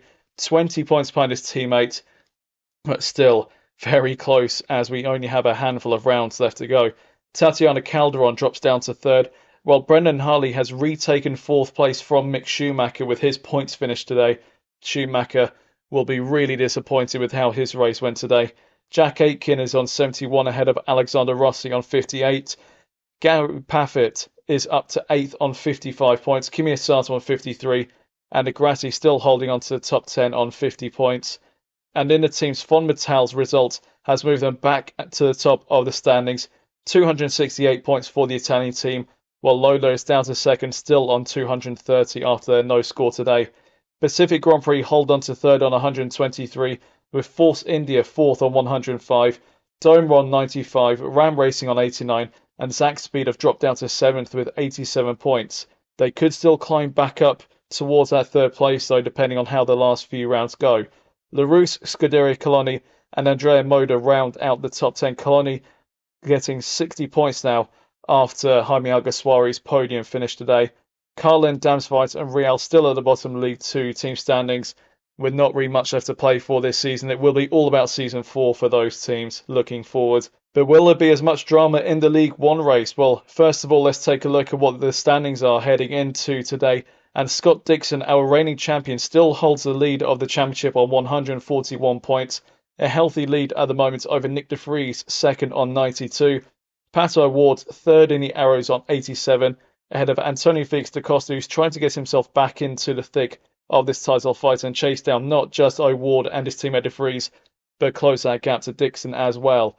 Will Power, fifth in the Leighton House on 76, ahead of Roman Grosjean on 60. Grosjean potentially not racing for the rest of the season. Sam Hall has been having a bit of a play around with his drivers, and as it stands, it is Kobayashi and Lopez in the car at the moment. Sebastian Buemi in the Leighton House on 56, Kobayashi and the Manor on 45, and then two Brits to round out the top 10, Alex Lynn and Paul di Resta on 44 and 42 respectively. Looking at the team standings, it is currently a dead heat between Minardi and Simtek on 183 points each. Minardi ahead on countback by virtue of having 5 race wins to Simtek's 2 so far this season. Leighton House still holding on to third on 69 points. Manor closing in a little bit in the last few rounds on 141. Arrows are on 116 in 5th. And then Super Guri and HRT currently fighting over 6th place as it stands. Prost in 8th on 63 points, ahead of Onyx on 55 and BAR on 30. That's your top 10. And then currently at risk of being demoted into League 2 for next season, AGS on 23 points, Midland on 14, and 40 Corti on 6. I think it's going to take a miracle for any of them to climb up out of those bottom 3 positions. And how did qualifying go for the League 1 race today? Well, it is a familiar sight at the front. Nick de Vries once again on pole position in a Minardi, with Antonio Felix da Costa making it a Minardi 1-2. And they are an absolute mile ahead of anyone else. Alex Lynn with a great job to be third on the grid in HRT, but over 0.8 of a second away from de Vries' benchmark there. And Kamui Kobayashi doing a good job in the manner to go 4th fastest. Daniel Day with one of his best qualifying performances of the season so far, 5th in the Arrows, ahead of Jose Maria Lopez, Scott Dixon, Pato O'Ward, Sebastian Buemi, and Nick Yellerly rounding out the top 10 in the HRT. Luke Browning in the second Simtek will go from 11th ahead of Jean-Eric Vergne in the Prost. Will Power, a bit of a disappointing qualifying session for him. He goes from 13th today. Paul Di Resta is the lead Super Aguri in 14th ahead of Colton Herta. One of AGS's best qualifying results for quite a few races now, and they will be looking to move forward to score some points today. Sebastian Bourdais 16th ahead of Marco Wittmann, Sean Gelael, Robin Freins and Nicholas Latifi to round out the top 20. And at the back of the field, the 240 Corsies will share the grid with Jehan Daravala in 21st and Roy Nassani in 22nd. Alex Palou 23rd in the AGS ahead of the two Midland Racings of Naoki Yamamoto and Felipe Nasr. And Antonio Fuoka, really disappointing session for him. He will go from last today in the Onyx.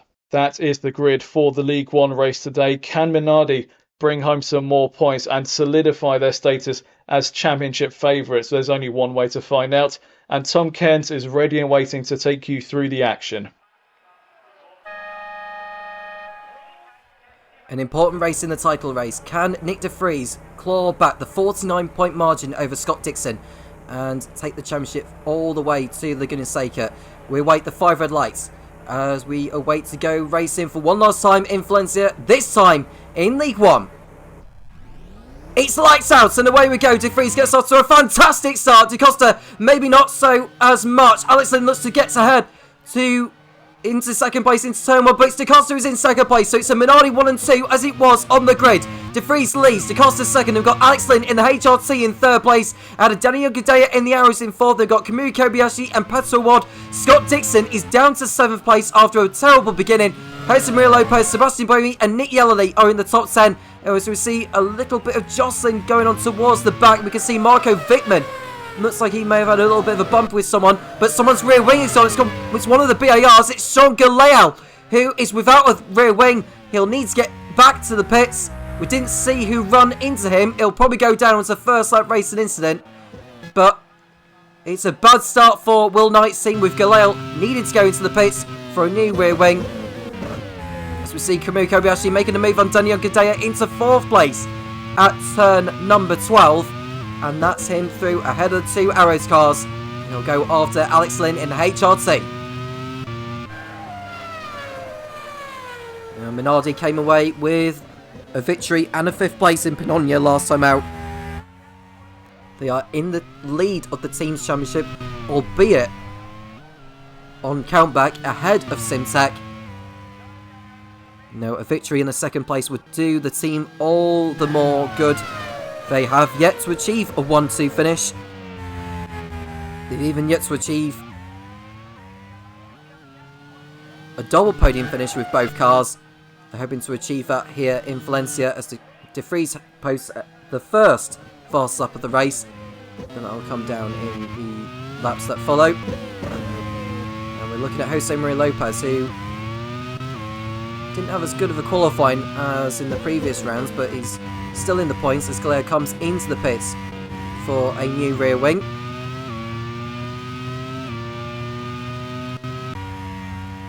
Now, Nicholas Latifi's outside the top 15 at the moment in the other BAR. There's Scott Dixon, who is under threat from Jose Maria Lopez as they come out of turn number 10. Kobayashi is further behind in 4th position, Daniel Gudea 5th, but it's Pato Ward, Scott Dixon. And we've got Lopez, Buemi and Yellerly in the top 10. Will Power's just outside the points in P11, just ahead of Jean-Eric Vergne. We've got Luke Browning, Colton Herta and Sebastian Bourdais.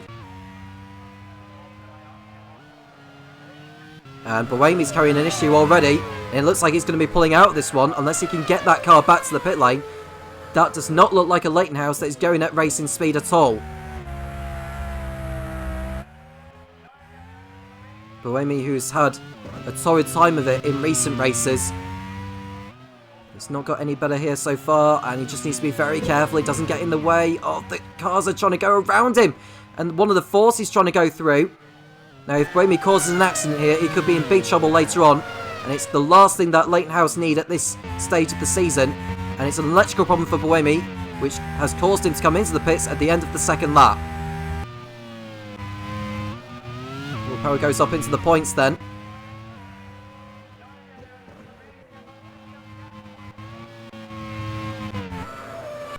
Freeze's fastest up is a 1:40.6. You can see Lin in 3rd place ahead of Kobayashi and Yakandaya. We've got O'Ward, Dixon, Lopez, Yellowly and Power. Vern right behind, chasing his 3rd points finish in the last 4 races.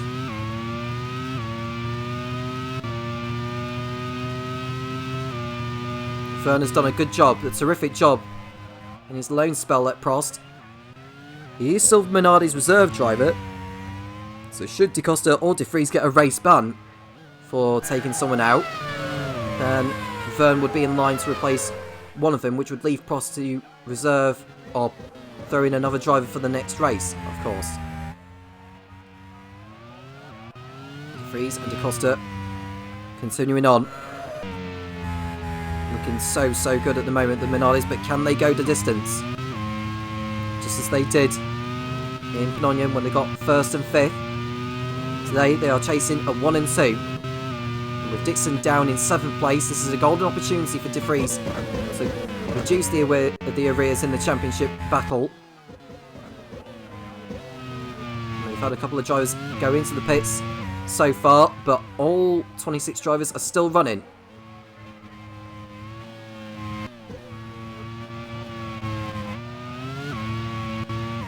See Will Power in 10th behind Nick Yellowly, who retired in the last race. See Will Power, who stopped behind Nick De Vries throughout the majority of the last race in Panonia. Got through in the end with the pit strategy. It was quite a lonely race to 4th position for Power, which was his 1st points finish in the last 4 rounds. His cycle hopes are all but dashed, unless anything catastrophic happens to Dixon from here on in.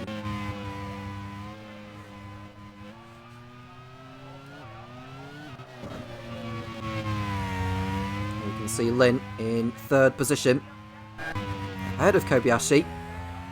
As Colton Herter is running in 13th place ahead of Sebastian Bourdais. Paul di Resta is 15th in the Super Aguri.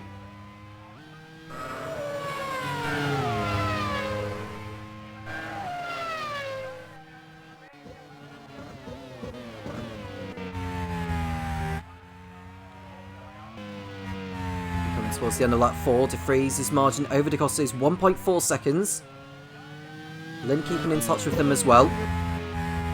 Just saw Dixon get through on O'Ward for 6th place, so that's 1 car out of the way for the Kiwi, the championship leader.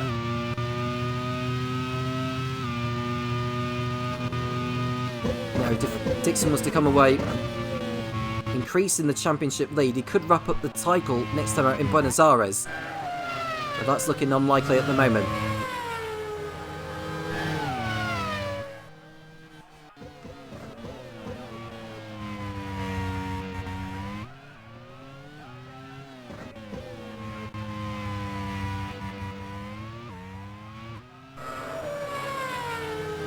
Lap 5 of the race. Vries continuing on in the lead. 2nd place in the championship going into this one. DeCosta, by winning last time out in Panonia, is in 4th place on 83, 9 points off De Vries. Make that 10 because De Vries took pole position for this one. Saw a lock-up from Marco Wittmann into turn 10, but gets away with it.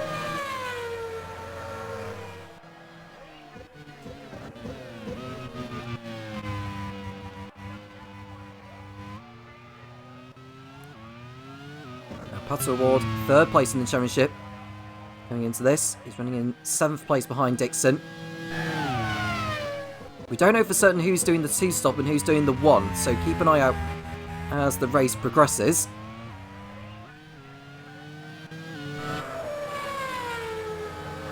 The 2-stop seems to be the way to go, depending on how late you make your pit stops, really, and how you filter back out in the traffic.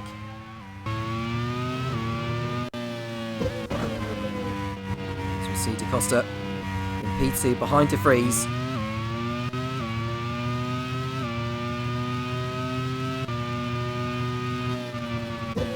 Kobayashi doing well in the manner in 4th position. Came into this round 8th in the standings. Didn't get up to the best of starts in the season. His 1st points finish coming in round 4 in Fuji. on home turf. Yet to be sidelined for a race in favour of Jose Maria Lopez in Hockenheim, but was allowed back into the car for Pannone. Grosjean is currently on the sidelines after a decent start to the season until Sam Hall made the decision to drop Romain Grosjean.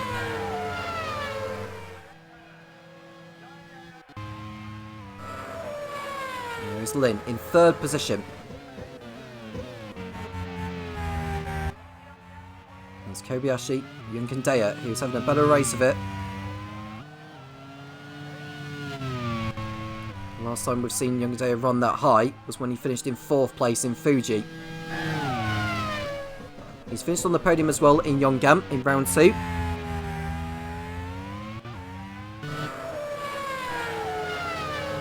And there is Da Costa for a brief moment, and now we're looking at Jose Maria Lopez, who's behind Pato Award in the battle for 7th place. Will Power is in front of Nick Yellerly, for your information, in 9th place now. Jean-Eric Vergne will be determined to get into the points as well in the Prost. Now, Prost, who have had one of the best reliability records this season so far. And looking at their record, it seems like they've only... If you were to discount the disqualification that Marco Wittmann had picked up in the opening race in Sepang, they've only picked up one mechanical retirement, with the exclusion of the Istanbul one, which Marco Wittmann had dropped out in the final few laps, as well as Nico Prost, who dropped out on the final lap in Yongam. So you have to say, Prost's reliability record this season has been quite brilliant.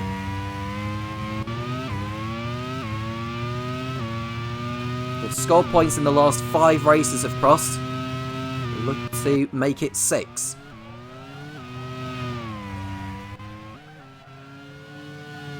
Here's De Vries. Da Costa not too far behind. 1.5 seconds between the two.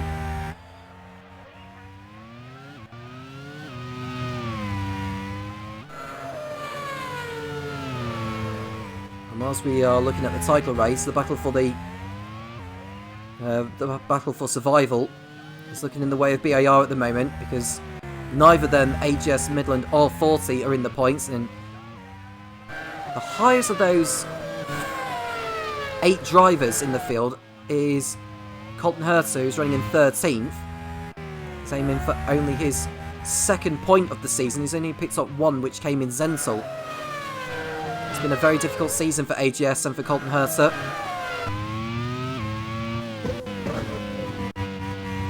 It'll go down to the last race in Laguna Seca, given how poorly those teams have scored this season.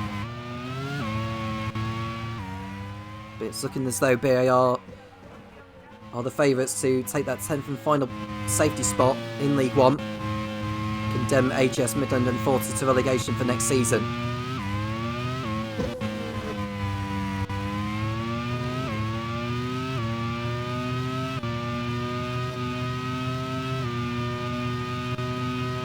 We're on lap 8.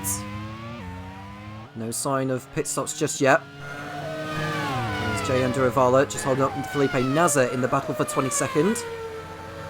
Ahead of him is Alex Palou in the AGS as Nasr gets through Anduravala into turn number 12. And behind Anduravala is the other Midland of Naoki Yamamoto.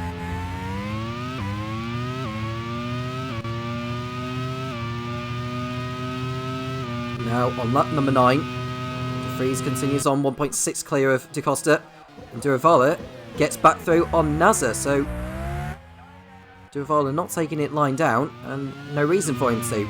He is in the battle with the Midlands, as they are their rivals to beat the drop. Now Midland haven't scored since Brands Hatch, 40 haven't scored since the opening race in Malaysia.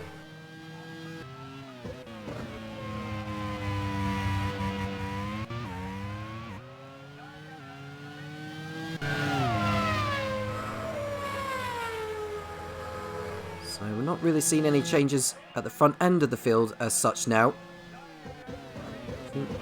Looking at Minardi's pace, they look to be sort of content. I don't know for certain whether they are on the 1-stop or on the 2. It wouldn't surprise me if they were on the 2 for both drivers. Otherwise, if they were split on the strategies between the 2, one of them would be going faster than the other. At the moment, they're just doing around about similar pace to each other.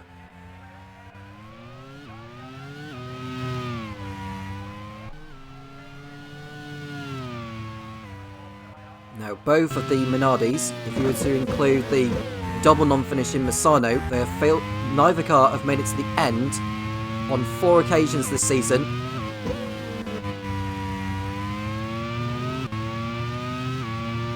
Gotta hope later luck doesn't. Well, that kind of luck strikes them again here. Now, DaCosta, who's running in P2.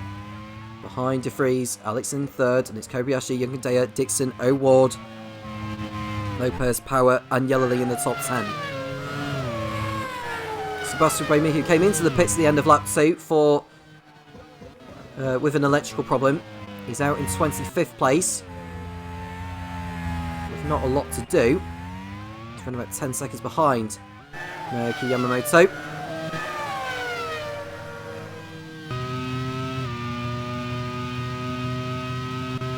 No retirements so far. All 26 cars still running. We're on lap 10.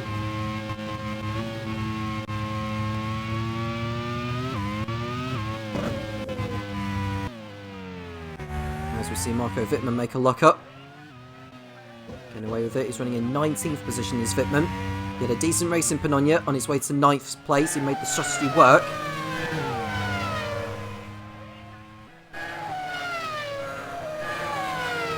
Given how well the top teams did in the last race, you could well say that 9th must have felt like a podium or a race win to the Prost team. They know they're not in the fight with Minardi, Simtek, Lakenhouse and Manor, or even Arrows.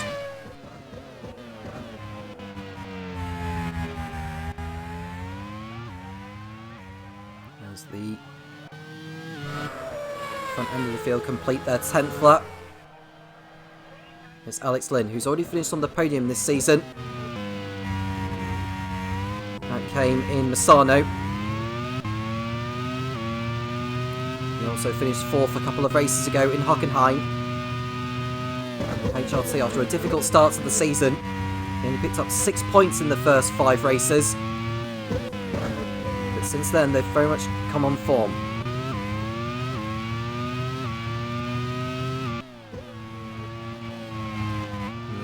Latifi in the BAR in 18th place, behind Robin Freins, who's had a difficult season with the amount of problems he's had, given how well he did last season. He was in the championship lead going into the last race, but he couldn't take part in the last race after he had to serve a race ban for taking out another driver at the round before in Buenos Aires. Super Aguri, who are under the guidance of Michael Gillespie. Topher Smith was previously the manager of that squad before he moved on to Arrows.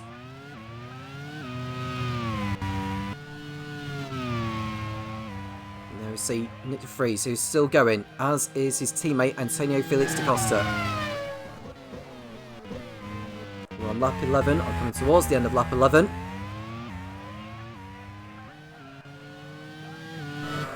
Lynn, who's run about 5 seconds off the lead, and he's coming into the pits at the end of lap 11 for his first stop, so he's the first of the leaders to come in. And Scott Dixon is also heading for pit road.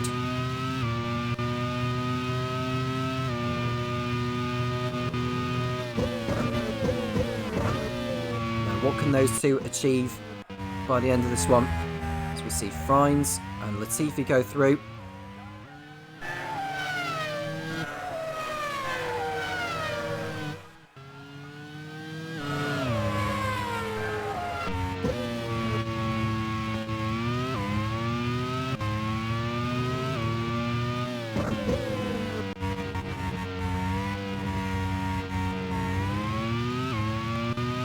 Here's Freins, who's stuck behind.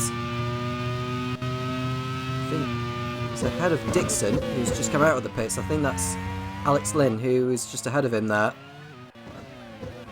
Lynn is now behind Roy Nissani.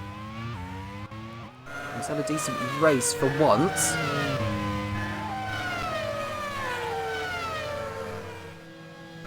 It's hard to say who's going to be on the one stop at the moment. And Lynn and Dixon will hope that they can get through the field rather quickly. See the two Minardis running in first and second places. Come round to complete lap number 12. DeFries holds the... Oh, and that's a problem for Nick Nelly. It's a loose wheel for the HRT. Now, can he get that back to the pits? Or is it curtains for the second race running?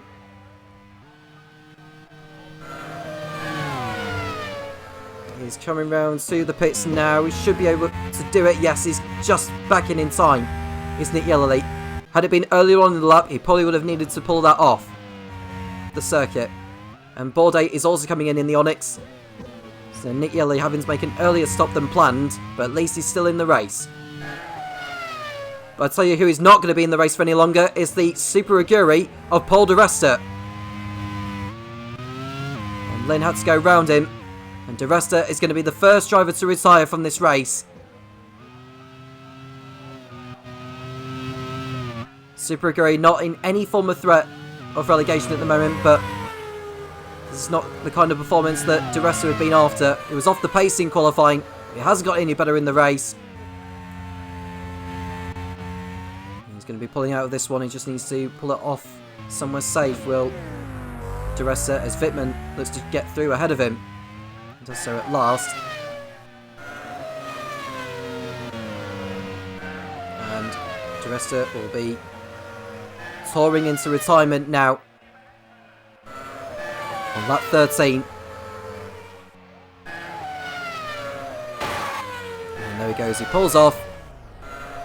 You've just got to hope he does not become a problem to the other drivers, as it is a dangerous part of the circuit where he is parking up there. Hopefully the marshal will crane him away and should be lifted up. Yep, up and over. And di Resta is out of the League 1 Valencia Grand Prix. And whilst we say that, Jochen Deyer and Power have come into the pits for their first stops.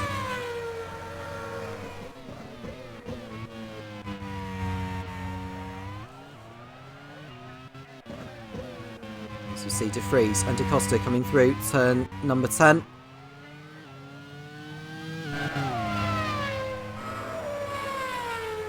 And Antonio Franco is also heading for the pits.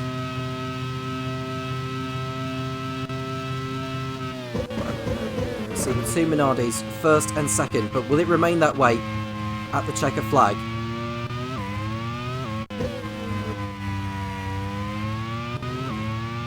Dixon in 13th place at the moment as Galeo comes in for his second stop, his first scheduled. And now Dixon is stuck behind Danny Juncadella, who's just got out of the pits ahead of him. This is a genuine battle for position, not for 12th place in terms of net 12th, but in terms of net 5th position, I believe. Lynn is ahead of those two as well. Kobayashi is still yet to come into the pits. And Nick DeFries is also in from the race lead. As Boemi gets through on one of the Midlands there, that'll be Naoki Yamamoto. DeFries comes in from the race lead.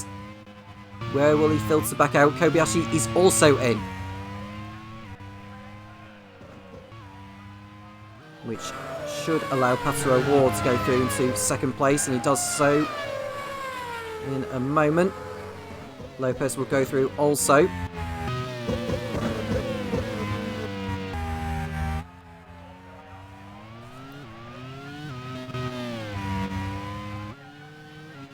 And we're looking at Nick Yellerly, who's behind the Midland.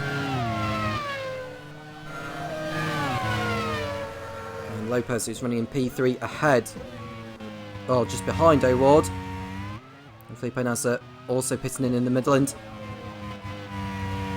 Kobayashi got out in front of Jochen Deyer and Dixon for your information. So it's as you were. As Yamamoto loses another place to Nick Yellerly this time, who's making up for the problem he had earlier with the loose wheel.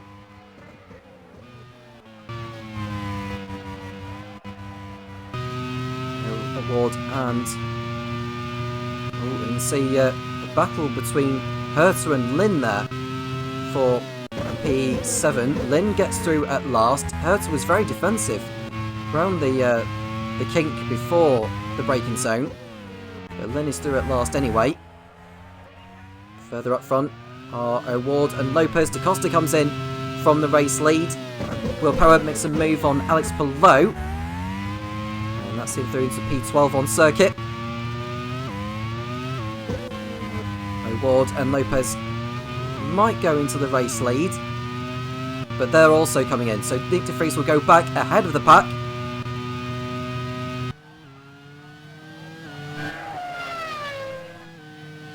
He was about 1.5 seconds ahead of DaCosta before he pitted him, but it's as you were. DaCosta may be a little bit further back than last time, but he'll be on the fresher tyres to what de Vries is on. So it's a Minardi 1 and 2 again. And Nick Yellowleaf. Oh, that's a spin there for Yamamoto, right in the middle of the circuit.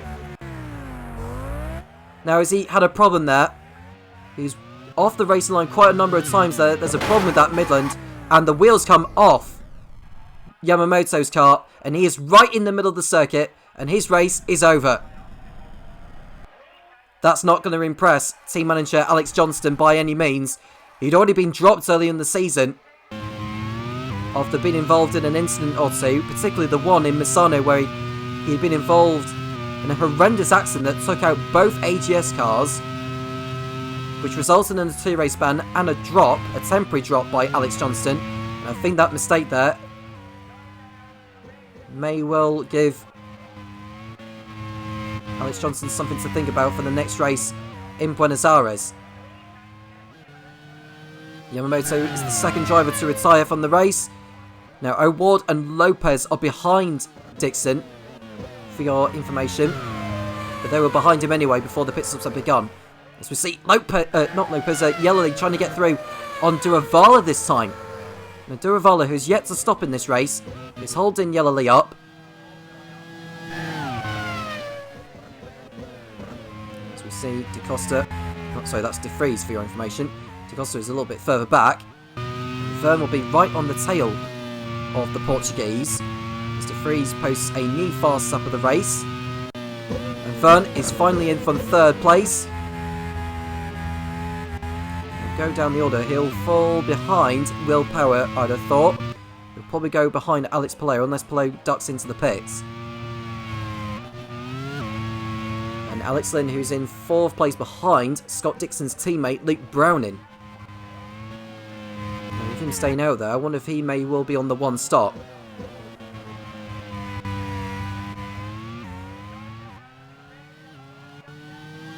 Vern rejoins behind Palou and Duravala, but he just gets out in front of Nick Yellowleaf. So Vern doing a good job getting out in front of Yellowleaf there. He was behind Yellowleaf before the pit stops, and he's in front of him now. And as we see Lane going for the move on Luke Browning, that was very nearly in tears there. Very nearly ended in tears.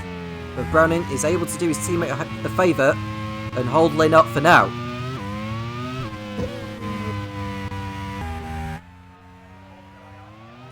Go to de Vries once more. He's 3 seconds clear of Antonio Felix DaCosta. And now we're seeing a move from Jean-Eric Vern on Jehan Duravala. And it looks like Nick Yellowleaf is trying to get through on both Duravala and Vern at the same time. And what a move from Nick Yellowleaf on the pair of them. Fantastic overtake from the Brit to pull off a phenomenal move on the 40 and the Prost. What a cracking move there from the HRT to pull off a superb double overtake to put himself back up into what is now 12th place on track. But that could mean an important move later on as Vernon Duravala taking a weird line coming out of the sequence of corners there as DaCosta posts a new fast lap of the race in the Minardi. Hopefully the problems for Vern and Duravala don't become terminal later on. We saw what happened with Yamamoto earlier on. But there is de Vries in the race lead at the moment. DaCosta closing down the gap a little bit now. as Vern continues to make a mistake coming out of the last turn there. He's in front of Duravala, but he's dropped back from Alex Palou since Nick Yellow got by him.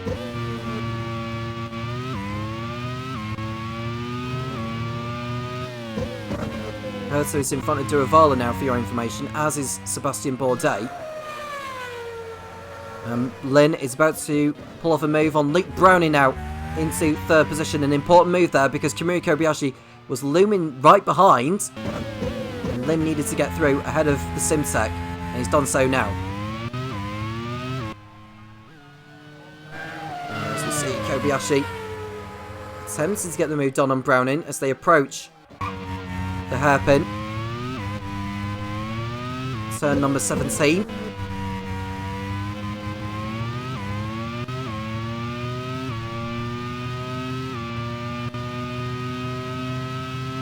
So whilst we await for Luke Browning to make his one and only pit stop, I think he's going to do the one stop is Luke. As he looks to help Simtek's bid to win the team's championship. Something which they couldn't do last season, despite winning the drivers.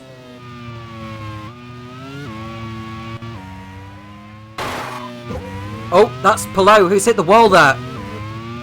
I'm not sure what happened there involving Alex Palou. Has he encountered the problem, or did he do that by himself? I think he did it by himself. Did the home hero. Yeah, he had a problem of some sort, hit the barrier. His teammate went through, luckily. But Alex Palou is all over the place here. Don't know what on earth is going on involving him.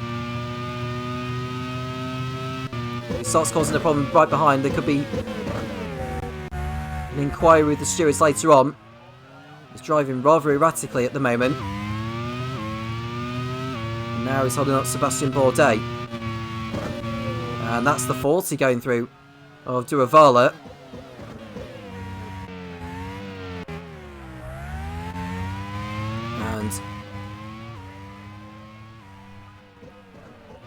Just bunching up a field behind there, and Palou, if he continues driving erratically as he's doing so, that could cause a problem to the cars behind who are trying to get through ahead of him.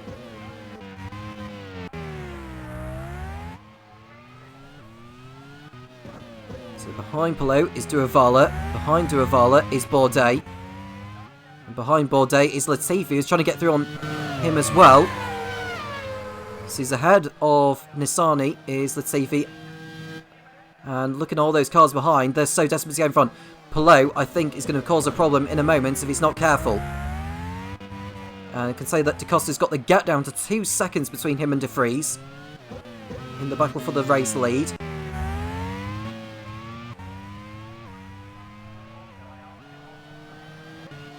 Oh, there's a collision further back. That's Duravala, who's come together with the BAR of...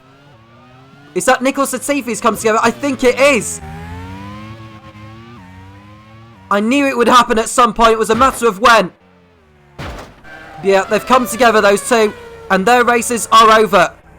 Well, Duravala's is anyway, because the left rear tyre has come off his car. We're looking at Latifi now. Now, who was at fault here? Oh, it's a bit of 6 in one half and dozen the other. But if there's anyone going to be taking the blame for it, it's Latifi. Although Duravala did move across on the BAR. Duravala's race is over. Latifi is tangled with the 40. And I think if anyone's going to take the blame, I wonder if Alex Palou may be getting the punishment here because of the way he's been driving erratically for so long. We'll wait and see what the result will be on that as Jean-Luc Vergne comes into the pits again with an issue. So his race has taken a turn for the worse as well. Duravala, the third driver to retire from the race. What will the stewards say on that incident? It's a one-race ban for Alex Palou and a disqualification from this race for dangerous driving. So it's not Latifi who's going to be getting the race ban or disqualification. It's Alex Palou.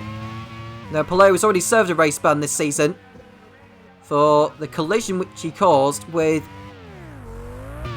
Mahathir Raghunathan of all drivers. So it was another 40 he came together with, which he got a race ban for. Sebastian Ogier stood in for him at the following race in Misano. And he's going to be out of this race, and he's going to be out of the next one as well in Buenos Aires. And he's still continuing to drive erratically on the circuit. Now, this is going to cause even more problems if he continues behaving like this. If he takes out another driver, that'll be another race ban coming his way. You can see the drivers squirming around. It's a long train of cars trying to get through ahead of Palou. You can see Froko and Wittmann right behind there. Well, I think that's Fern, actually. As Palou pulls off, he's crashed into the barrier, and he's out of the race now. And I think the drivers behind will be very relieved to see that, because Palou was becoming too much of a problem to the drivers. A dangerous problem of that. And his race has ended in the wall. Yeah, the left rear has come off, and his race has ended up in the wall.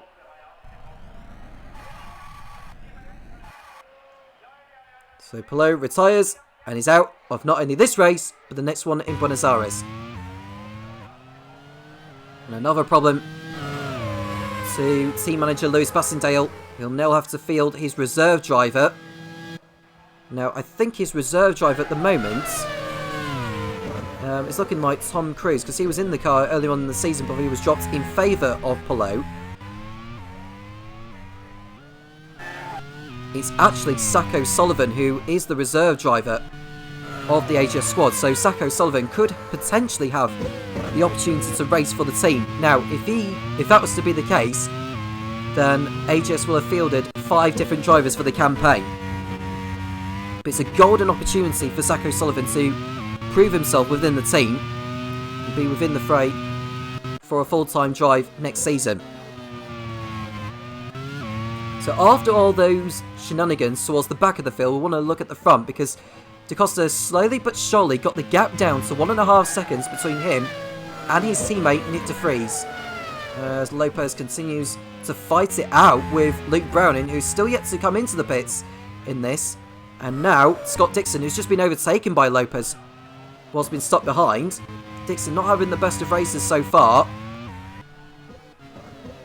And now Pato O'Ward has got through on Dixon. So Dixon's race gets even worse now.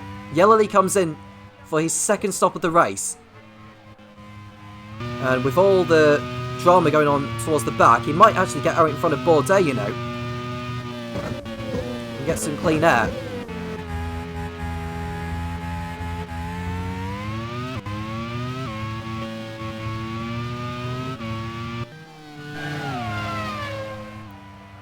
As we see Da Costa closing still. And Vern, who's behind one of the Midlands, which is Felipe Nasser. He's not able to get through at the moment. Vern has already pitted twice in this race. He's struggling at the moment. Prost have had a race to forget so far, but both cars are still going.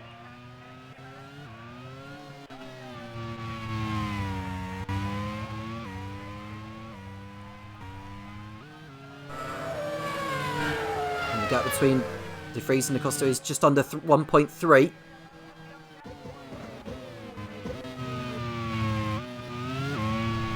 Minardi's on their own, dominating the streets of Valencia. And Froko is under attack from Sean Galeal, who's already pitted twice in this race, but he's now back in the thick of the action. As we see Scott Dixon. His teammate Luke Browning comes into the pits. He'll get out behind Herta, unless Herta decides that he needs to come into the pits. He'll certainly get out in front of Nick Yellowly. Luke Browning has played this one very, very well. Good race by his standards so far. Buemi is behind Marco Wittmann in the battle for 14th place.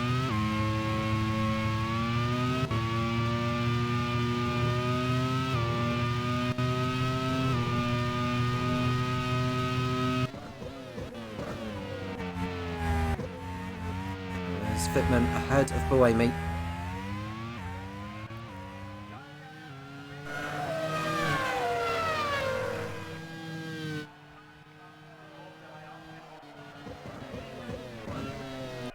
Through turn number 2 they go through. Wittmann ahead of Buemi, who had to pit him with an electrical issue at the end of the second lap. You can see the two Minardis of De Vries and De Costa running away with it. Oh, Minardi going to be coming away with what will be their 6th win of the season, I believe. De Costa's only won 3 times, De Vries has won twice.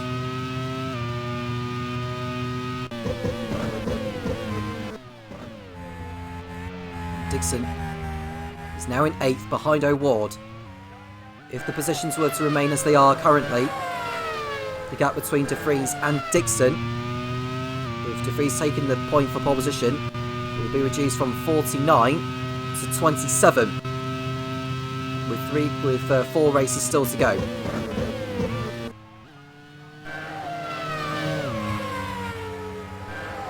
After we go to Valencia, we go to Buenos Aires, then to Curitiba in Brazil, San Carlos, Venezuela, and the season finale will be at Laguna Seca, California, USA.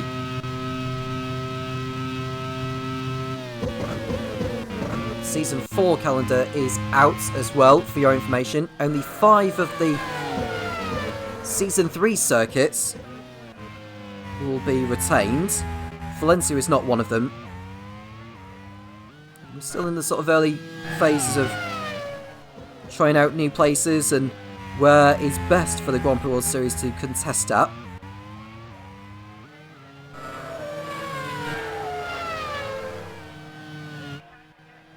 A rundown on where we'll be going. We'll be starting the season off in Jaraguá in Rio de Janeiro, Brazil. Buenos Aires, Argentina, followed by Monterrey in Mexico. We've got Barber in the USA, Montjuic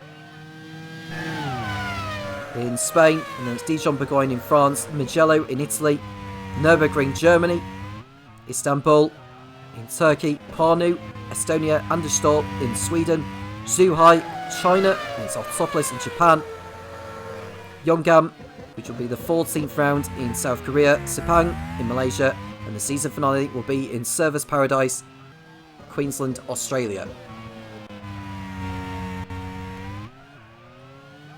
Only 5 of the 16 of this season will be retained for the next campaign, which are Buenos Aires, Dijon-Bourgogne, Istanbul, Yeongam, and Sepang.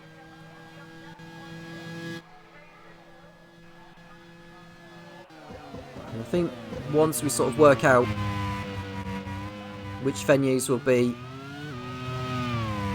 sort of give the thumbs up to, will help decide, hopefully with more continuity in the seasons to come.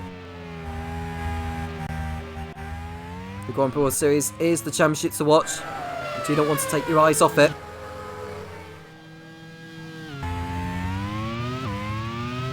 Leaders have completed lap 25. They're going to be coming up to back markers very shortly as well.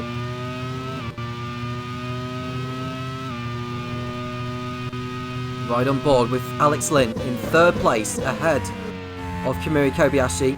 He's about 4 seconds back. Daniel Kandaya is 5th ahead of Jose Maria Lopez. It's Pato Ward, Scott Dixon, Will Power, and Colton Herter, who holds the final point in the AGS. And you can see Buemi behind Sebastian Bourdais for 13th place. And the overtake is enough to move him up the order. Behind Bourdais is Marco Wittmann, who's just a couple of seconds back in the Prost.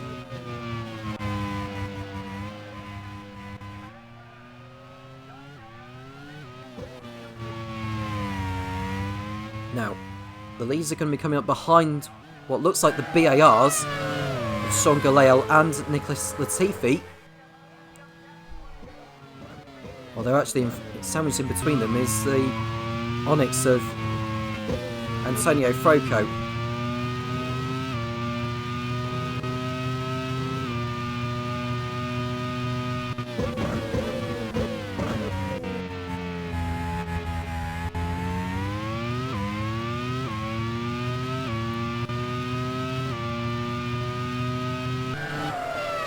There's De Vries coming up behind one of the BARs now. It's a lap, which is Nicholas Latifi. De Vries gets through, no problem in at turn 2.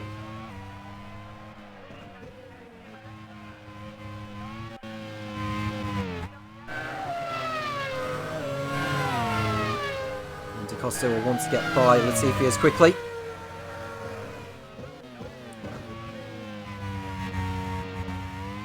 And DaCosta was not able to get through on Latifi at turn number 8 there, so he has to hold back for a little bit. De Vries will be coming up behind Antonio Franco to lap.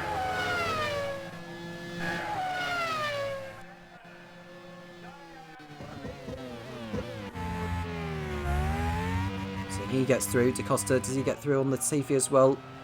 Into turn number 12. He didn't, unfortunately, so he's had to hold back though, as he's losing ground to De Vries in the fight. Lynn doesn't need to worry about any back markers right now. And Costa is trying to get through on Latifi. He's not very happy with Latifi getting in the way there. DaCosta is through at last anyway. Latifi held him up for longer than he should have been.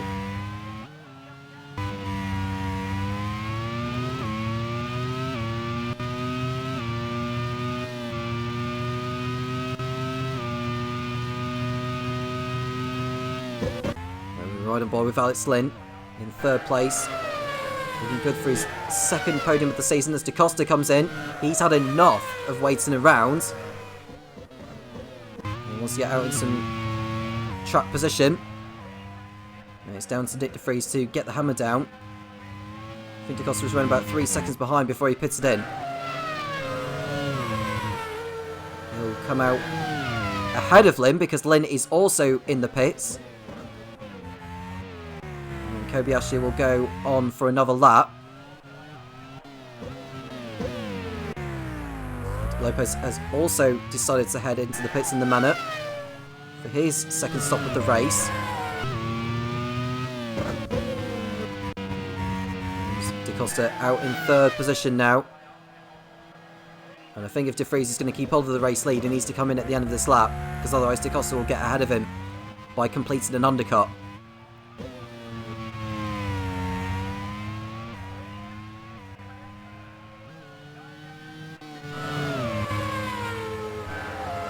The moment of truth now. Can De Vries retain the lead this time?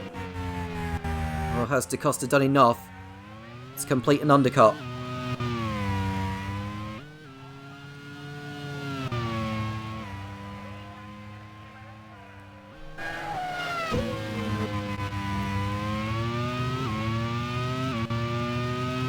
Bordet also pits it in the Onyx, and De Vries makes the wise choice to come in at the end of lap number 29. Has DaCosta done enough on this outlap to complete an undercut? Whilst De Vries lost time behind back markers, DaCosta would have been making up time on his outlap on his fresher rubber. It's going to be very close. There is Kobayashi in front of him. He's not holding him up just yet. There is DaCosta. Is he getting out in front of De Vries? He is, you know. Is he in front? Almost. But he is now. DaCosta just about completes the undercut on De Vries to take over the net race lead. But DaCosta is stuck behind Kobayashi, so that might give De Vries the chance to get back through. It's very much coming alive now. Is the battle between the two Minardis. And Kobayashi is also stuck behind the back marker there. I think that's Nicholas Latifi.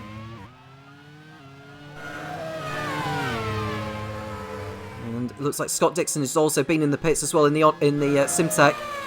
And DaCosta gets through ahead of the Manor, as does Nick De Vries. And now DaCosta's got a problem because he's got the BAR ahead of him, which is trying to lap. Bohemi's in the pits for what will be the 3rd time in this race.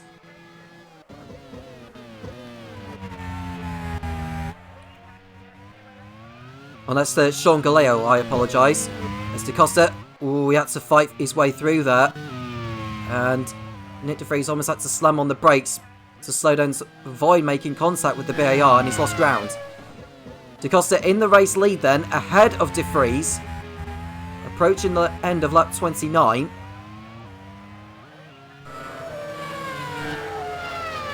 It was lap 28 that De Vries came into the pits. Junkendaya also in now in the arrows.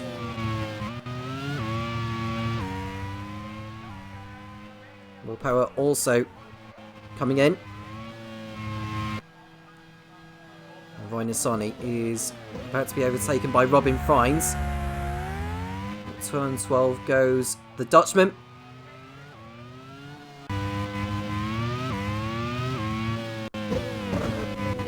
Colton Herter coming in 9th place.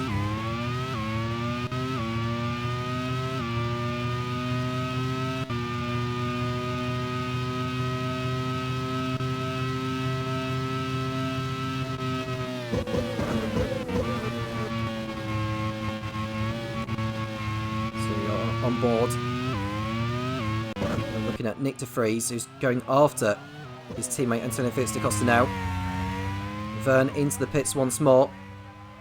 It's been a race to forget for him.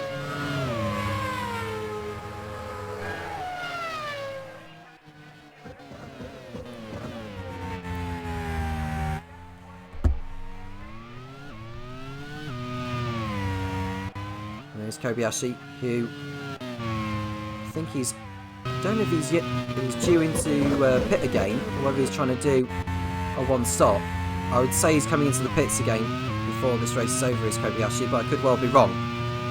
Len has made up all the time on his 3rd set of tyres. I just see a car come out of the pits there. That would be Robin Frines in the Super Aguri. He's going to be a problem to Nick De Vries in a moment.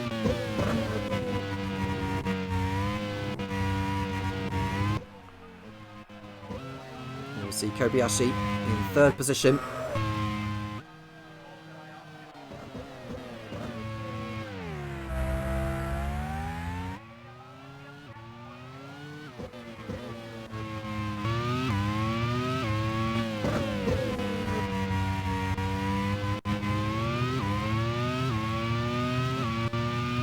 So Kobayashi in P3 ahead of O'Ward and Lynn.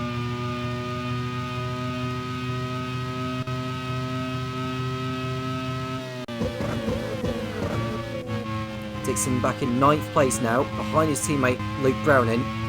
He'll want to let his teammate go through it in a moment.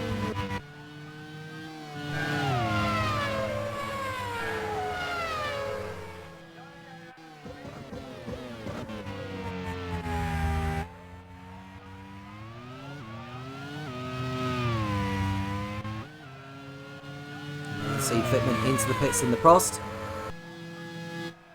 And now we are seeing the overtake being completed by Scott Dixon on his teammate Luke Browning. Dixon through into 8th position. Luke Browning, after making his only stop of the race, he's had to concede the position.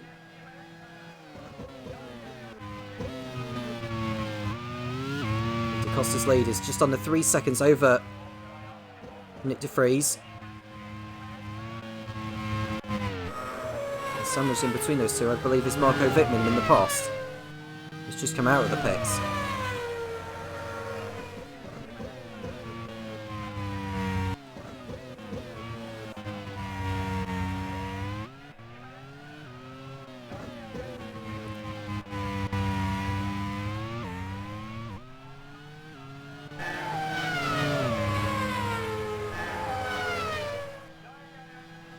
Four retirements from this race. Alex Palou, who would have been disqualified after he caused the incident that took out Jehan Duravala through his erratic driving on track. Duravala had to retire, as did Naoki Yamamoto and Paul Di Resta.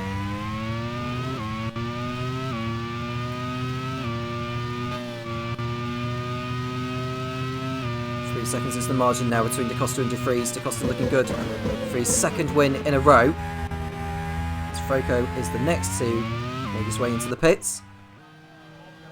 And De Vries has stopped behind Wittmann. He's looking to get through ahead of Frocco. He'll just be leaving the pits now.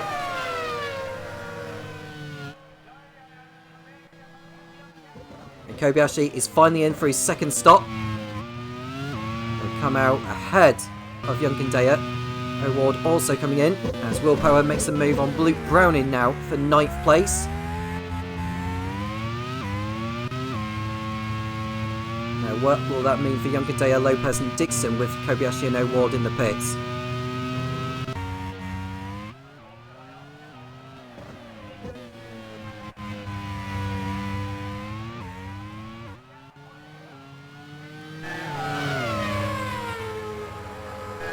Yunkandaya is behind Kobayashi, and Kobayashi is in front of Yunkandaya in 4th position,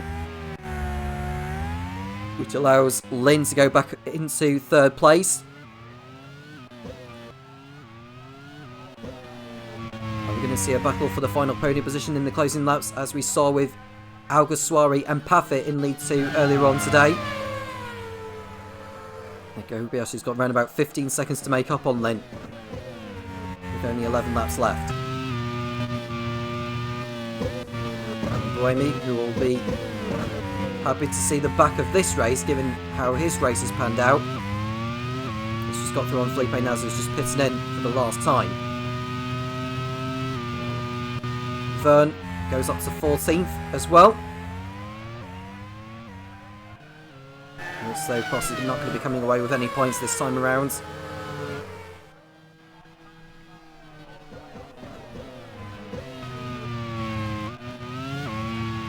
you've seen Nick de Vries, who stuck behind Marco Wittmann for some time. Now he's got an Onyx of Sebastian Bourdais, which he'll need to navigate his way through.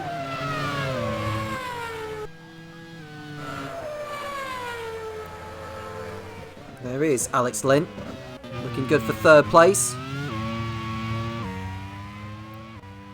Now, should he stay there, it'll be HRT's 3rd podium in the last 6 races. And should they remain there, they'll move in front of Super Aguri. Nick Yellowlee's just outside the points in P11. Since he's done 2 stops in this race, or at least he will have done at least. He'll be catching after Luke Browning for the final point.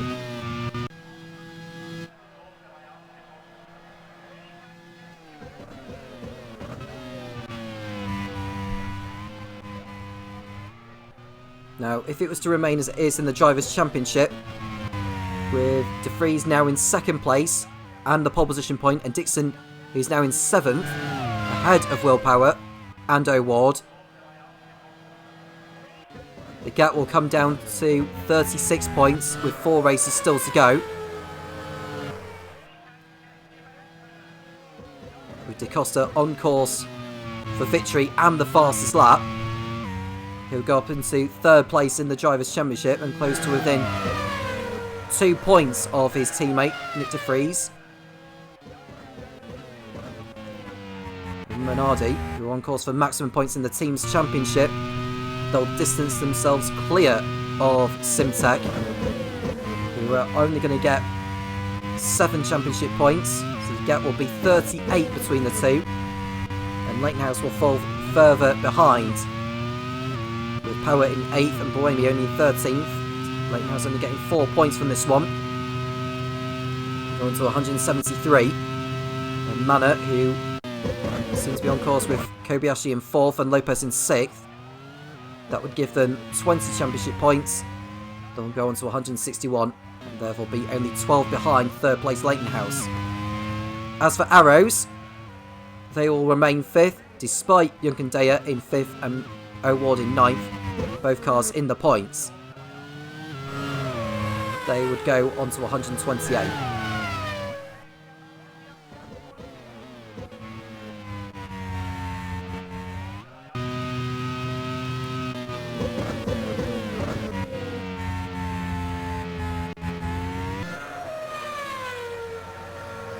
O'Ward looking to get through on Power for 8th.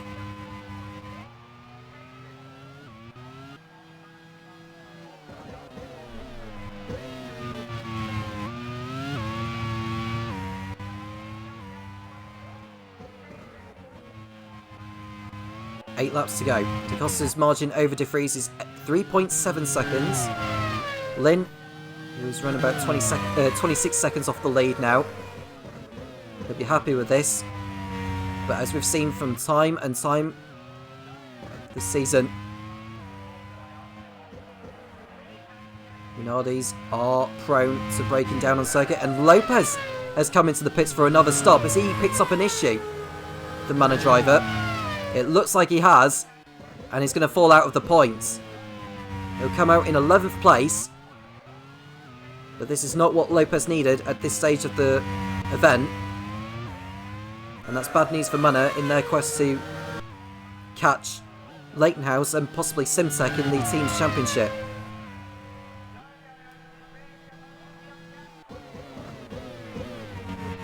Lopez comes out in P11 now, ahead of Colton Herta.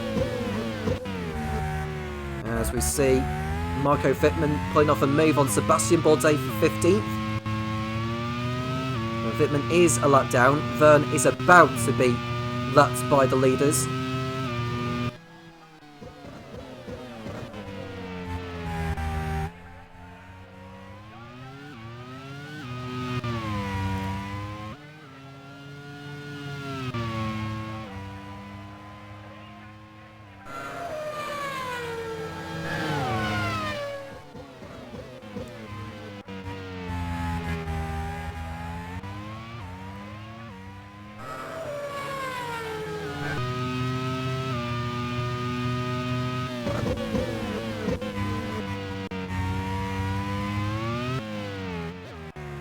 And we see Alex Lynn pulling off the circuit, and he's out from 3rd place. I cannot believe it. Alex Lynn's race has gone up in an instant there with a puncher. Unbelievable luck for John Munro. Looking good for 3rd place. That has been taken away thanks to a puncher for Alex Lynn. Unbelievable luck. Kobayashi goes up into 3rd place then in the Manor. Youngadea 4th, and Dixon's now up to 5th in the Simtech.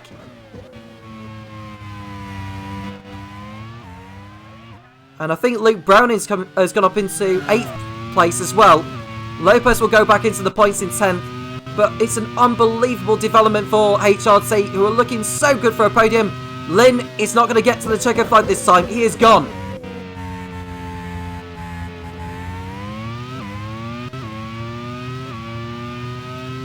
Dixon is less than 3 seconds behind 4th place Youngadea.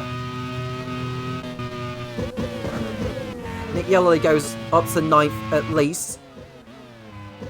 And Colton Herta is 1 position away from a point scoring position as well.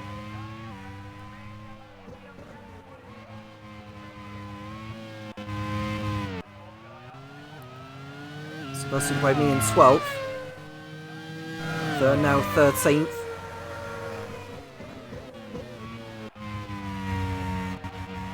Now, if any of the Minardis encounter a problem and are able to get back to the pits, they'd still come out in 2nd position.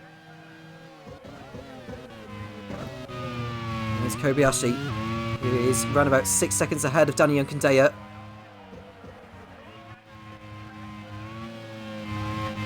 Luke Browning in 8th, Nick Yellerly 9th, Jose Maria Lopez in the last points place in 10th.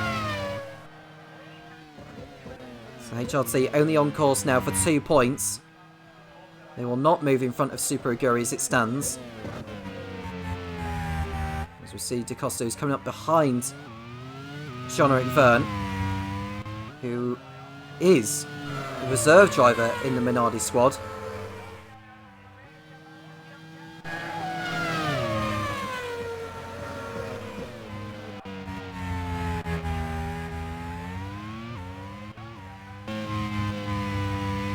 See Kobayashi.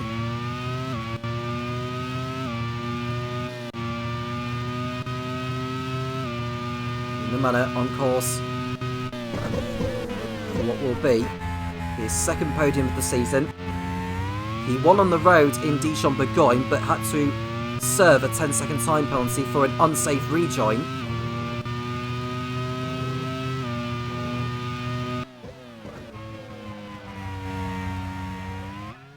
As we see DaCosta Making his way through the traffic now, there is Verne. Still ahead of him.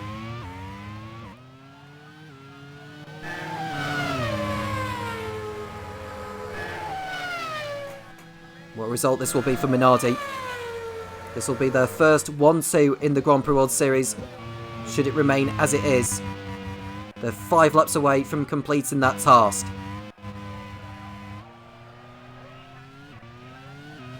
Nick de Vries just needs to keep his foot in there.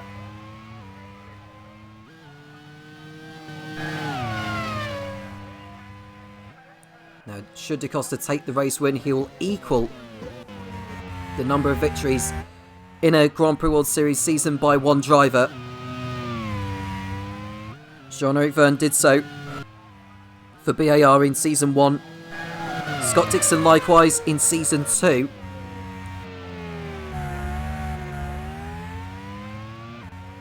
It's looking like Da Costa is about to join that list. And he's still got 4 more races to break the record as well.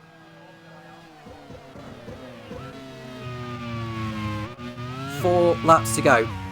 Verne has just been lapped by Da Costa now.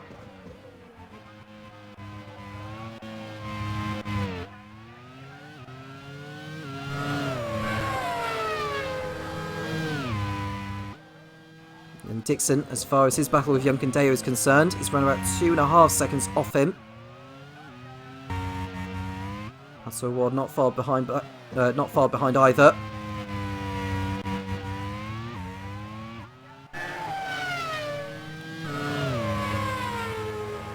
Less than 6 seconds between Yelali and Lopez in the battle for 9th.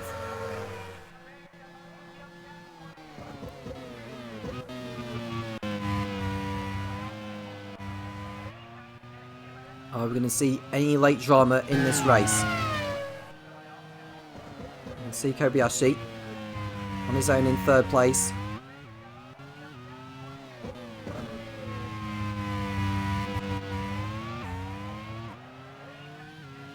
No mechanical problems, hopefully, for Sam Hall's team. He'll be very happy with this podium result. It'll push them further away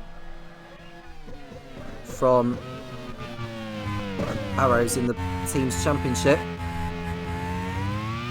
And close up to Leighton House. Kobayashi in 3rd, and Lopez is in 10th place. That'll give the team 16 championship points. Leighton House are only on course for 6. So it reduced the gap from what is currently 28 to 18.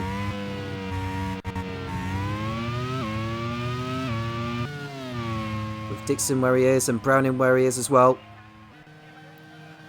Simtek will be coming away with more points than they thought they would be earlier on in the event.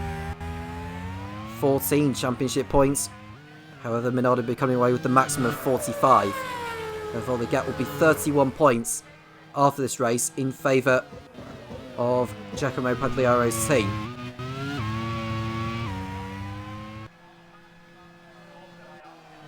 You can see De Vries is coming up behind Jean-Eric Verne.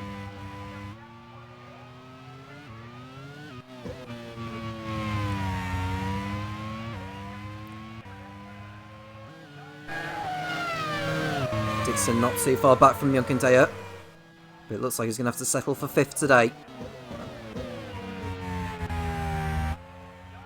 The gap would come down. Vries on course for 19 championship points, Dixon on course for 10. The gap would come down to only 40 points. Still very much Dixon's title to lose.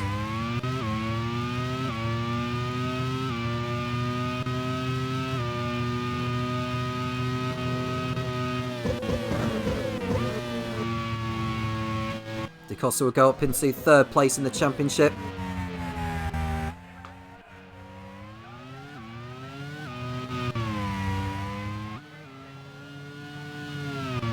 And Lopez is now 1.3 seconds off Nick Yelali. And that battle is far from over as well, as the leaders begin their penultimate lap.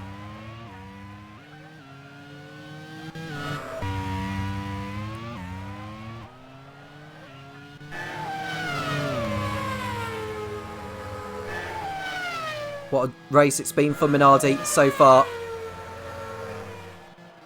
Still got another 8 kilometres or so to complete.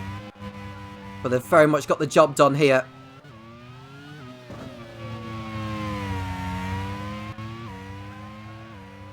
Von Mattel sealed a 1-2 finish for the first time in the Grand Prix World Series earlier today. Minardi are about to replicate that here on the streets of Valencia. As Lopez gets through on Nick Yellerly for 9th position. So at least that's 2 points coming in the way for him instead of 1. John Munro is going to have to settle for a point today. And Antonio Fitz-da-Costa is about to begin the final lap now of the League 1 Valencia Grand Prix. Nick de Vries will have to settle for second, which would be very unhappy after starting from pole and dominating and getting stuck behind traffic. Costa is about to put a lap on Sebastian Buemi. Given Buemi's pace, he probably won't put a lap on him. He doesn't need to. You can see Kobayashi in the manner. Returning to the podium. Now, should he finish on the podium, they'll take his total, I think, up to 8, I believe. Just look on my my notes. Yeah, it'll be his 8th career podium for Kamui Kobayashi, the 2nd for Mana. The first 6 came when he was an Arrows driver in the hands of Emma Butterworth.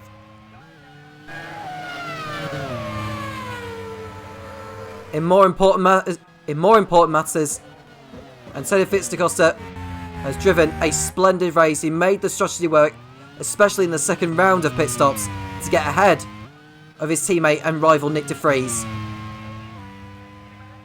He's about to join a long list of consecutive or race winners in consecutive races. Antonio Fitz-da-Costa rounds the last turn to win the League 1 Valencia Grand Prix with his teammate Nick de Vries in second place to round off a 1-2 for Giacomo Pagliaro's Minardi team. What a job they have done today. Maximum points for the Italian outfit.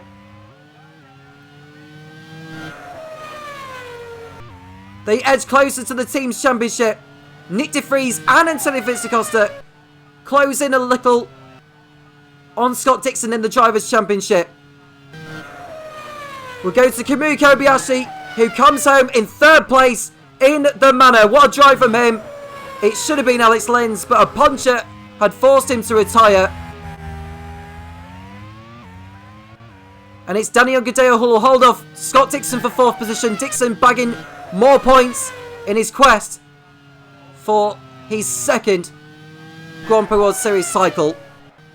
Pato Award 6th with Willpower in 7th place. Luke Browning is just going to hold off Jose Maria Lopez for 8th place. One more lap and I think Lopez would have got by him. Browning will be 8th, Lopez 9th after his issue in the closing stages. And Nick Yellerly is going to bag the last point for HRT in 10th place. Colton Herter just missing out in 11th. It's a good effort from him today. Sebastian Buemi will be 12th and the last driver on the lead lap.